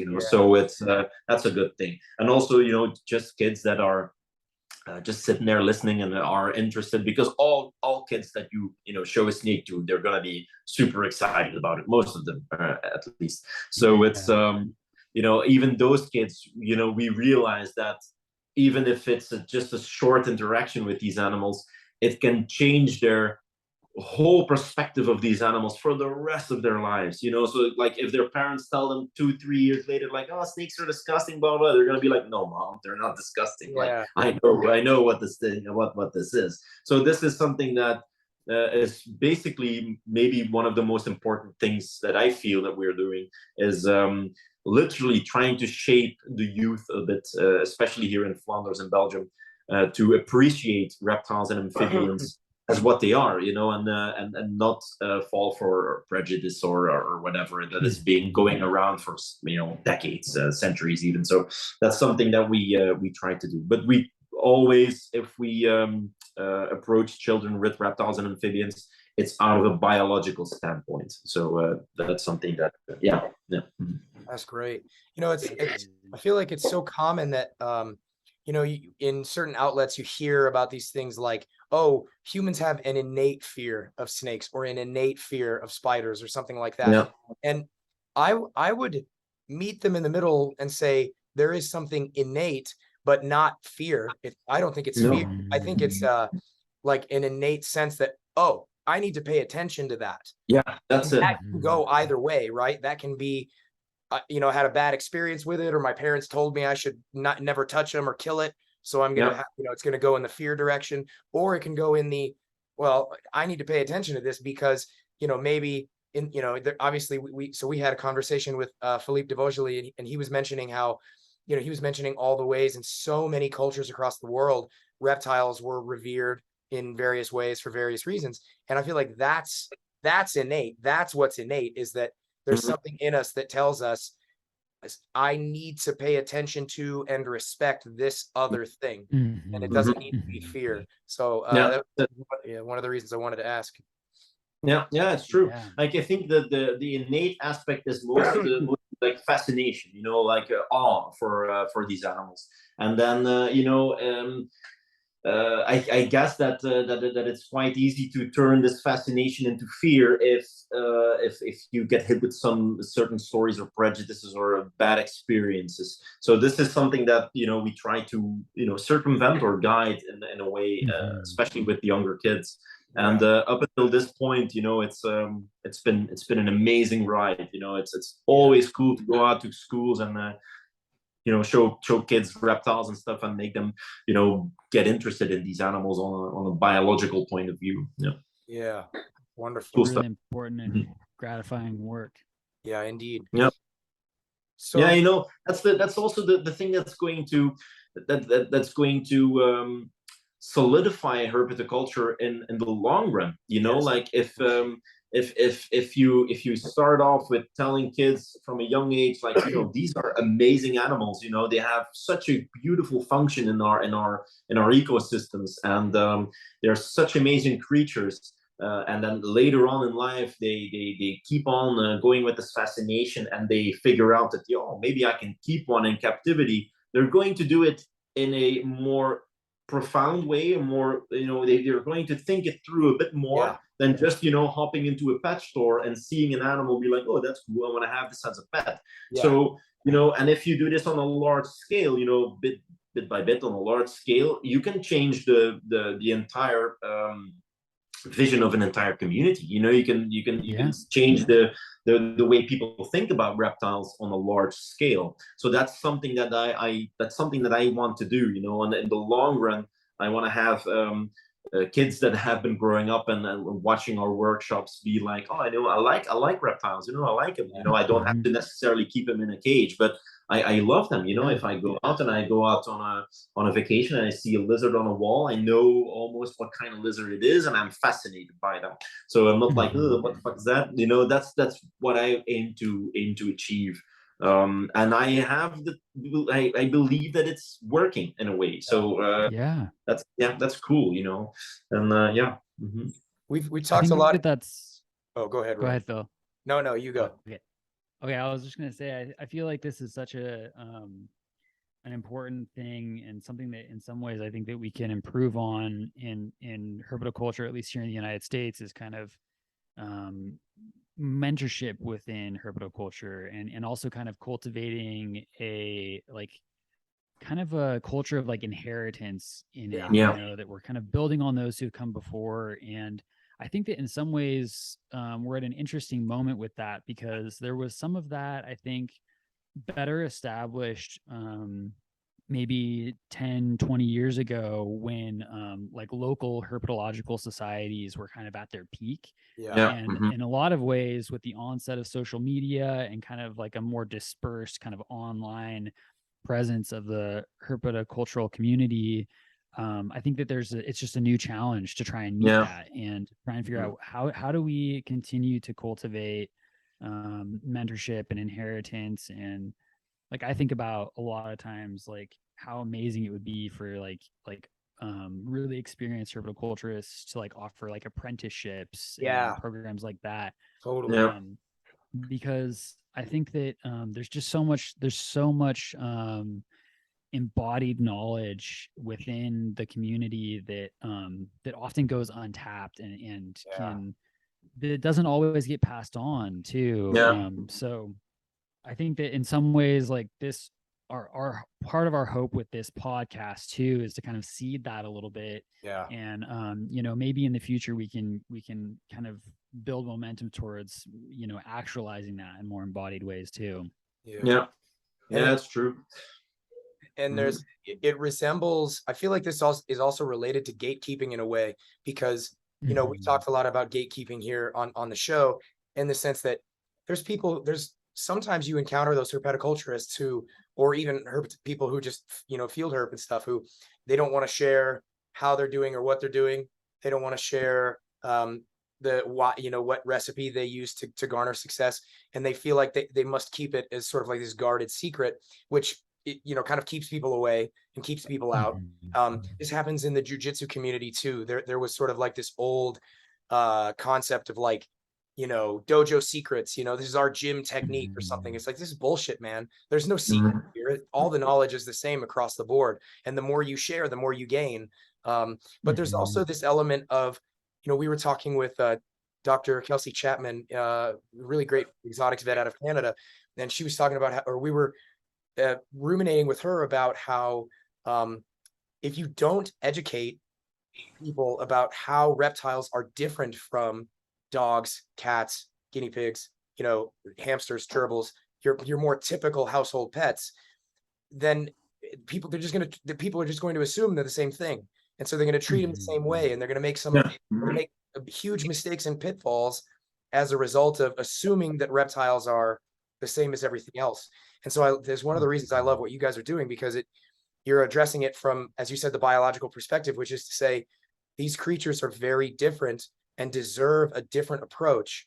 And that having that as your baseline, as part of your foundation of understanding what we do or why we do it, then I think it's gonna make people's entry into herpetoculture and herpetology much smoother, much smoother. That's true, man. Like what we see here in Belgium, as well as what you've just said, is that a lot of people just start off with just going to a pet shop, seeing a lizard there that they like, and buying just the basic essentials. But it's basically just a hamster cage almost that they're just trying to duplicate with a set of some paper substrate that they use, some sand, and they just use a water bowl. And then if all goes well, the shopkeeper tells them a little bit about UV and about warmth, and then you just add that to the tank, and that's it. So, but if you look at the biological standpoint of view from the beginning, and you have this as a baseline, as you say, then if you start off with keeping reptiles, you will start off from this baseline, and you will go back to like, oh, which kind of animal was that? Oh, bearded dragon lives into central deserts of Australia, like, oh, okay, a lot of sun exposure. Okay, so what do I need to replicate that? And that's what we have literally seen already with some of the kids that have followed some of our summer camps or workshops, in which we don't say anything. We basically say nothing about the keeping of reptiles and amphibians during these things, but they do, when they start keeping them, do it in very naturalistic ways. So that's the point where we should be investing our time in trying to, like you said, like a mentorship for younger kids or younger people into herpetoculture, mostly out of the biological standpoint, instead of just shoving things in racks and stuff, and keeping them in very basic ways. Yeah, absolutely. So along that same line of thinking, and some of this might be maybe a little bit obvious, but I still think it's worth asking. When you observe the state of herpetoculture in Belgium, in Europe, and globally, are there sort of major pitfalls or issues or blind spots that you feel like, even if it's something we all have heard a million times, are there things that you could point to and say, I'd love to see this thing change, maybe this handful of things, or this one thing that like we could all do, broadly, people could all do a little bit better? No, I think most of the time, especially when it comes to novice keepers, is anthropomorphistic way of thinking when it comes to approaching keeping reptiles and amphibians. So, for example, I see it all the time, like people, holding their leopard geckos or dressing up their leopard geckos and stuff like that, or, things like that. And it's happening all over because it gets a lot of social media attention as well. Yeah. And that's so cringy to me. Like, this is literally going away from the biological standpoint of the animals, and almost, considering them, I don't know, like toys an accessory. Like an accessory almost. And that's something that is changing for the worse in my opinion. So it's getting a lot of attention as well, especially also from Asia, also from the United States. There's a lot of influx, and we see a lot of things some people doing this in Europe as well now. And it's something that is not really, well, I don't know. It's something cringy to me, So it's that's something that that comes to mind answering that question. Yeah, that's it, I think. Yeah, I think that there's also like another extreme there too of that I've heard spoken to. I think some keepers in the UK I've heard speak to this really well. Francis Koskiri and also Liam Sinclair on Reptiles and Research, another podcast on our host network. But is mechanomorphism, which is like the other extreme of looking at these creatures as like purely mechanical and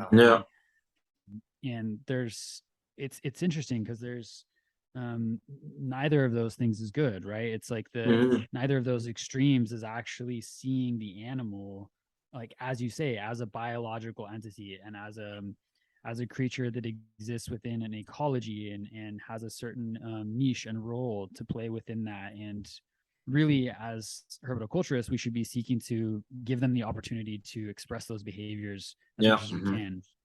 Totally. So yeah absolutely. Also not damaging what I'm saying right now. It doesn't mean, for me personally, that these animals don't show any emotions or don't show any form of affection or socialization. That's something that I do not mean, of course, but it's you still have to see them and especially house them and treat them as biological entities, basically. So, for example, the green iguana here behind me, I keep him in a large naturalistic enclosure, but I still snuggle with him sometimes, like he's my buddy, So he also likes me. So we have social interactions, but I'm not gonna give him a tiara and a dress or something like that, So that's the thing. So that's the thing. So I believe in social interaction with reptiles and enriching reptiles with social interaction, also from a keeper's point of view. But I hate seeing people anthropomorphizing reptiles, administering human traits to reptiles and expecting them to behave in the same way. And that's something that I don't really like. And that's something that to me is gaining a bit of momentum in a certain part of the herpetocultural movement, ever so small though, but it does exist, and it's increasing, and it's also rubbing off onto younger keepers. Starting them off, believing that that you can put a bearded dragon, you can make a sweater for a bearded dragon, so then you can put it in an enclosure with a dog basket and and a hammock or something like that, and they believe it's because they've seen it, and it apparently works for the people on TikTok or on whatever. And so we also see that that is gaining a bit of momentum. So that's something that I would like to see changed. But if you want to start talking about that, we can end up for talking about hours about things that we want to change. There's so much stuff that we want to change. I would want to change stuff about my housekeeping as well, but it's not at all that easy sometimes. But the grand scheme of things, maybe more appreciation for reptiles in general, less prejudice about they're wild animals that shouldn't be kept in cages. Man, not a single animal in that regard should be kept as a pet. So it's like it's if as long as it's possible, in a way that you can recreate the habitat of these animals and your animals are comfortable and are well enriched, then it should be fine. Just looking at them in a biological point of view, that's something that I really try to advocate to as many people as I possibly can. Yeah, that's awesome, man. So what, and maybe this isn't, I don't know, what your personal process and everything looks like for this specific question, but what does the future look like in your mind for you and for your various endeavors with Laura? Do you have specific goals for what you see in the future, or is it more of something that's more of a responsive, ever evolving thing without a clear future in mind? Yeah. Well, to be completely honest, it has changed for me quite a bit in the last couple of years, and I think we were at our high point in 2019. I think, as many other people, just before Yeah. COVID, we had a lot of plans set in motion and ready. But yeah, it hit us hard. COVID hit us hard. It caused a dramatic effect for us in our professional lives as well, because every single thing that we did, that we still do, is based on a social interaction with people and also travel. Right. So it was those two things that were just damaged most of all. And it got us to think, like, we at this point, we're just taking it slow. We're trying to recover from what we had lost through COVID. And then the ultimate goal would be to establish like a center, like an educational center, where people can come and can follow courses and follow lectures from other people, other keepers, herpetologists, like a center for herpetological learning, both in a herpetocultural and in a biological sense. So that's the ultimate goal. But we were close to reaching that ultimate goal in 2019, but then we got roughed from behind quite a bit financially. So now we're trying to recover from that, and it's slowly but surely it's happening. But like that, for example, now we are doing a lot of different things for schools as well. Also, the expeditions are going quite nicely, but now we have the financial crisis that's popping up a bit. Energy prices and all this stuff. So a lot of people, the schools are still doing it, so that's fine. But also, like, personal expenses for like private people, we notice that some people are less encouraged to follow our courses now because it's expensive, and they have other things to worry about. The same thing with the expeditions and stuff. So yeah, I think the ultimate goal would be to have this center where people can come together to learn about herpetology and herpetoculture in general. But when that exactly is going to happen, I'm not sure. So we're taking it slow and trying to build where we left it in 2019, basically. Yeah. Well, along those lines, I'm curious, like, what are ways that folks can plug in and support on one question, and then another, I mean, related to these expeditions, I was perusing the website last night and looking at the expeditions and kind of started drooling a little bit, Yeah. and the wheels started turning. And so I'm curious if you could share a little bit about like what opportunities are there kind of upcoming. And also kind of a tangential but related question to that is, like, is there a particular place that you feel particularly excited about in the expedition? Okay. Well, at this point, next weekend we're leaving for Madagascar. So yeah, so next weekend we're leaving for Madagascar, and I'm super excited about Madagascar because I've been to Madagascar once, and it was such a mind-blowing experience. It's unlike any other place I've ever visited. It's basically like a huge walk-in zoo. So like lemurs, they don't give a crap. They don't have any predators there, only a fossa. But they're probably never seen a fossa in their lives before, these lemurs. So they just walk up to you. They're like looking at you like, what are you and what are you coming to do here? Like also the chameleons, the snakes, they just crawl in between your legs. Sanzinia madagascariensis is basically basking on a bus stop there. So it's like, it's insane, completely insane. So I'm looking forward to that a lot. And other than that, we have Namibia planned, we have South Africa planned. Yeah. And Namibia is amazing. Namibia is literally one of my most favorite places in the world. And then we have Suriname planned as well. And then we had Costa Rica planned, but I think we are going to change this up, and we're going to do Indonesia instead. So we're going to do Bali, Komodo, Flores, Rinca, so all of those islands, which is also amazing. So that's what's happening in the upcoming year from now on. Also, we will do probably something in Europe and Morocco as well. I'll be on that one. Yeah. So that's something that we'll be doing later as well.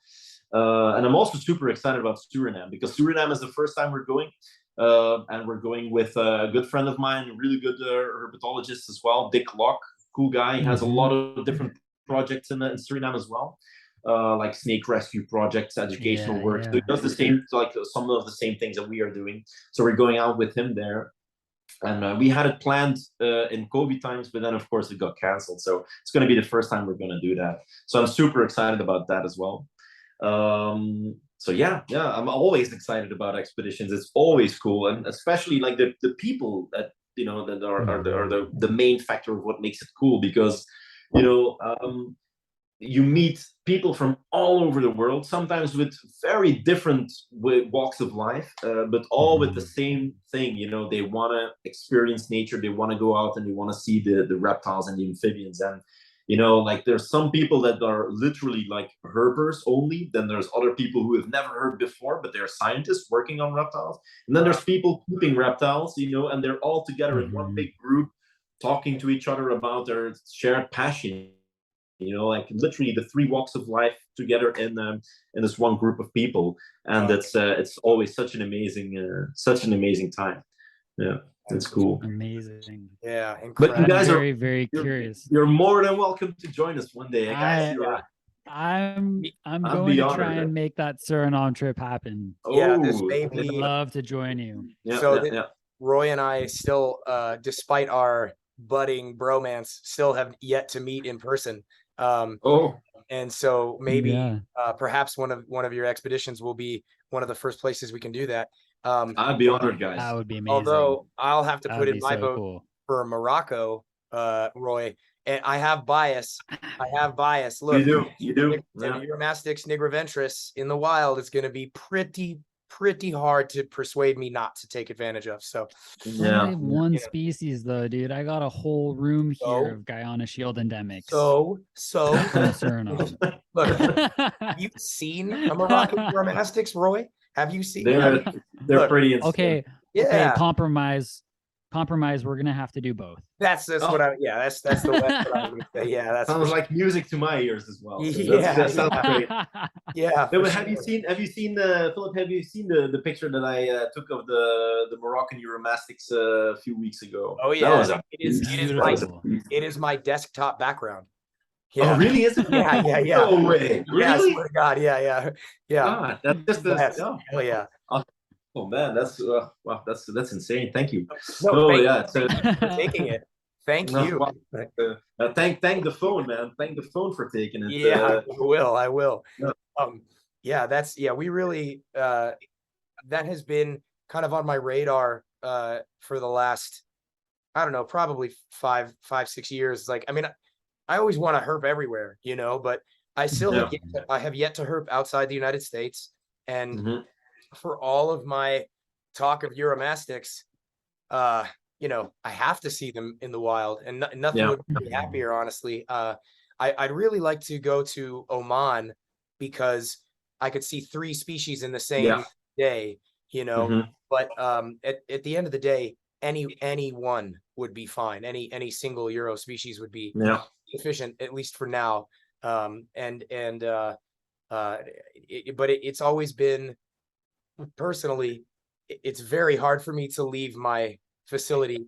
There's so much, I can imagine, but I'm getting to the point now where I'm starting to have a better network of people who I can draw upon to watch what I have going on here, in order for me to go away for such a thing. And at the end of the day, it's just something I have to kind of bite the bullet and do it, because it's too important. And I don't want the world to blow up before I had a chance to see a Uromastix in the wild. So, that's the thing. Like what we have seen at this point, it's a bit sad though, but every single year when we go to a place where we have been before, we always see a bit of a decline, a decline in the population density of some animals, decline in the amount of habitat that's left. So that's a bit of the downside of traveling quite a lot. You see the damage that is being done.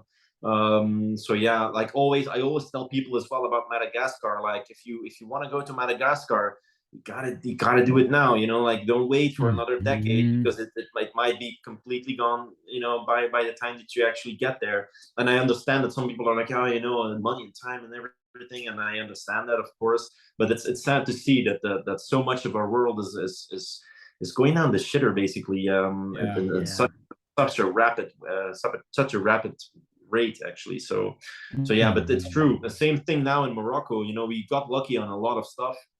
But Laura and I, you know, we were very excited, you know, with everything we saw, and everyone that was there for the first time, except for one lady. She was there with us for the second or third time already, and you know, we were excited about everything.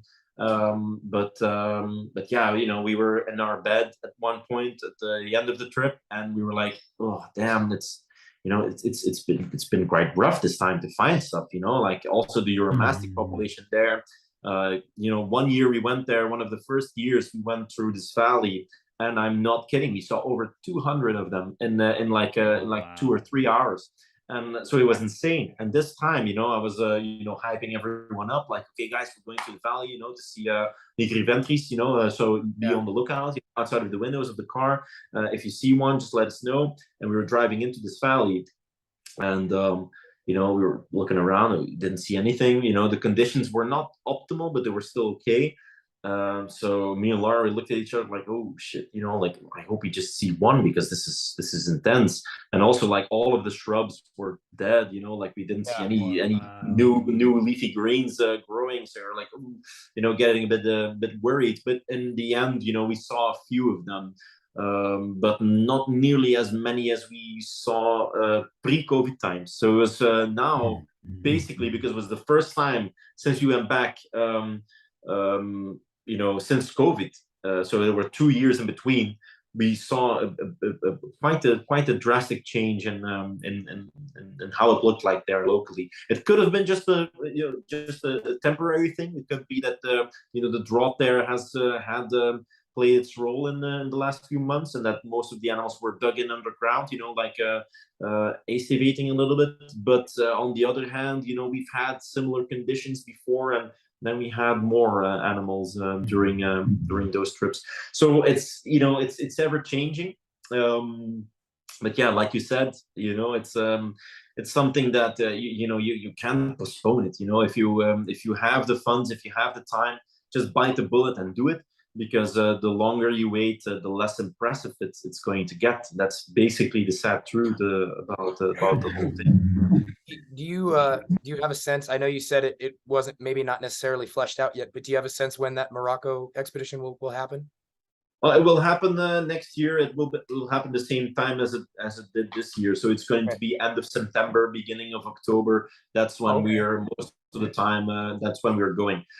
Yeah. So we've had a bit of people asking us to do it in spring as well. So maybe we will try to see if we can fit something in. No, I'm lying now. We can't fit anything in spring this year. But if maybe next year or something, we might be able to fit something in spring. But one of the best times actually to go is September, October, because it's still quite hot, and also a lot of the babies have hatched by that. So you see a lot of a lot of movement from the small babies, you know, trying to find their way into their habitat. So snake-wise and stuff, it's really cool time to go out to the field there. Yeah. Well, amazing. Take this as a hard commitment that I assure you, I will be joining you. Okay. I'm serious. I'm not kidding. Because, yeah, sure.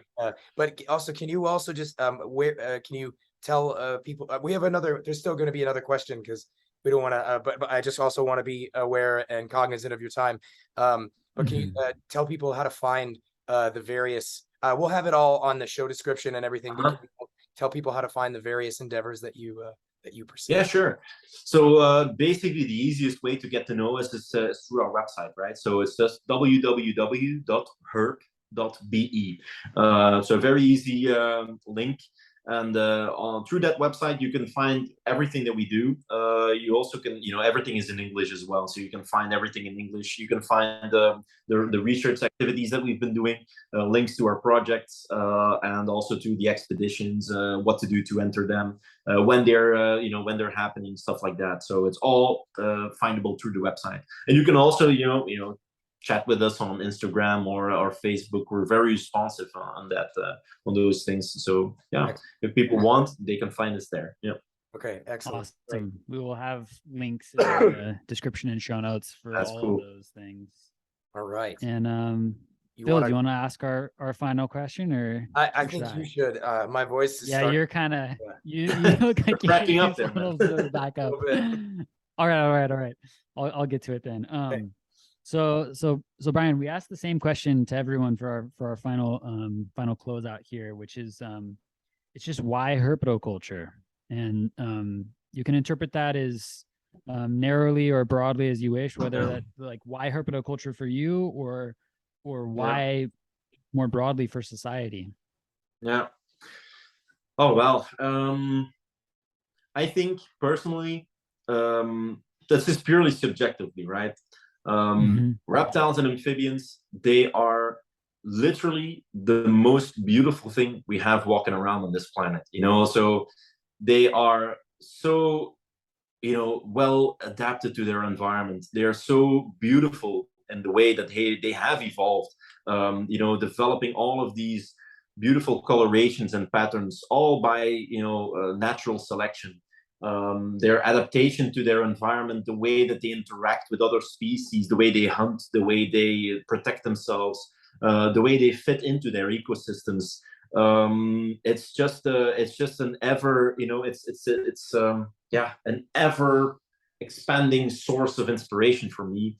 And also just the whole thing surrounding them, you know, like the habitats that they live in, and some of the harshest climates of the world, compared to the luscious rainforests on the planet, you know, like these guys, they that's just the thing, you know. And also herpetoculture, for me, it all started basically with trying to have this slice of nature to look at every single day, you know, like not having to miss the jungle or the desert for me, basically. To be honest, if I wouldn't have reptiles at home and I would just have to sit and wait until I have to can go to on an expedition, man, I would be miserable, literally half of my life, you know, just sitting there watching outside. Here in Belgium, you know, we also have pretty cool reptiles and amphibians, because most of the time it's just gray and gray and wet outside. So you know, like for me, keeping reptiles and amphibians is just being able to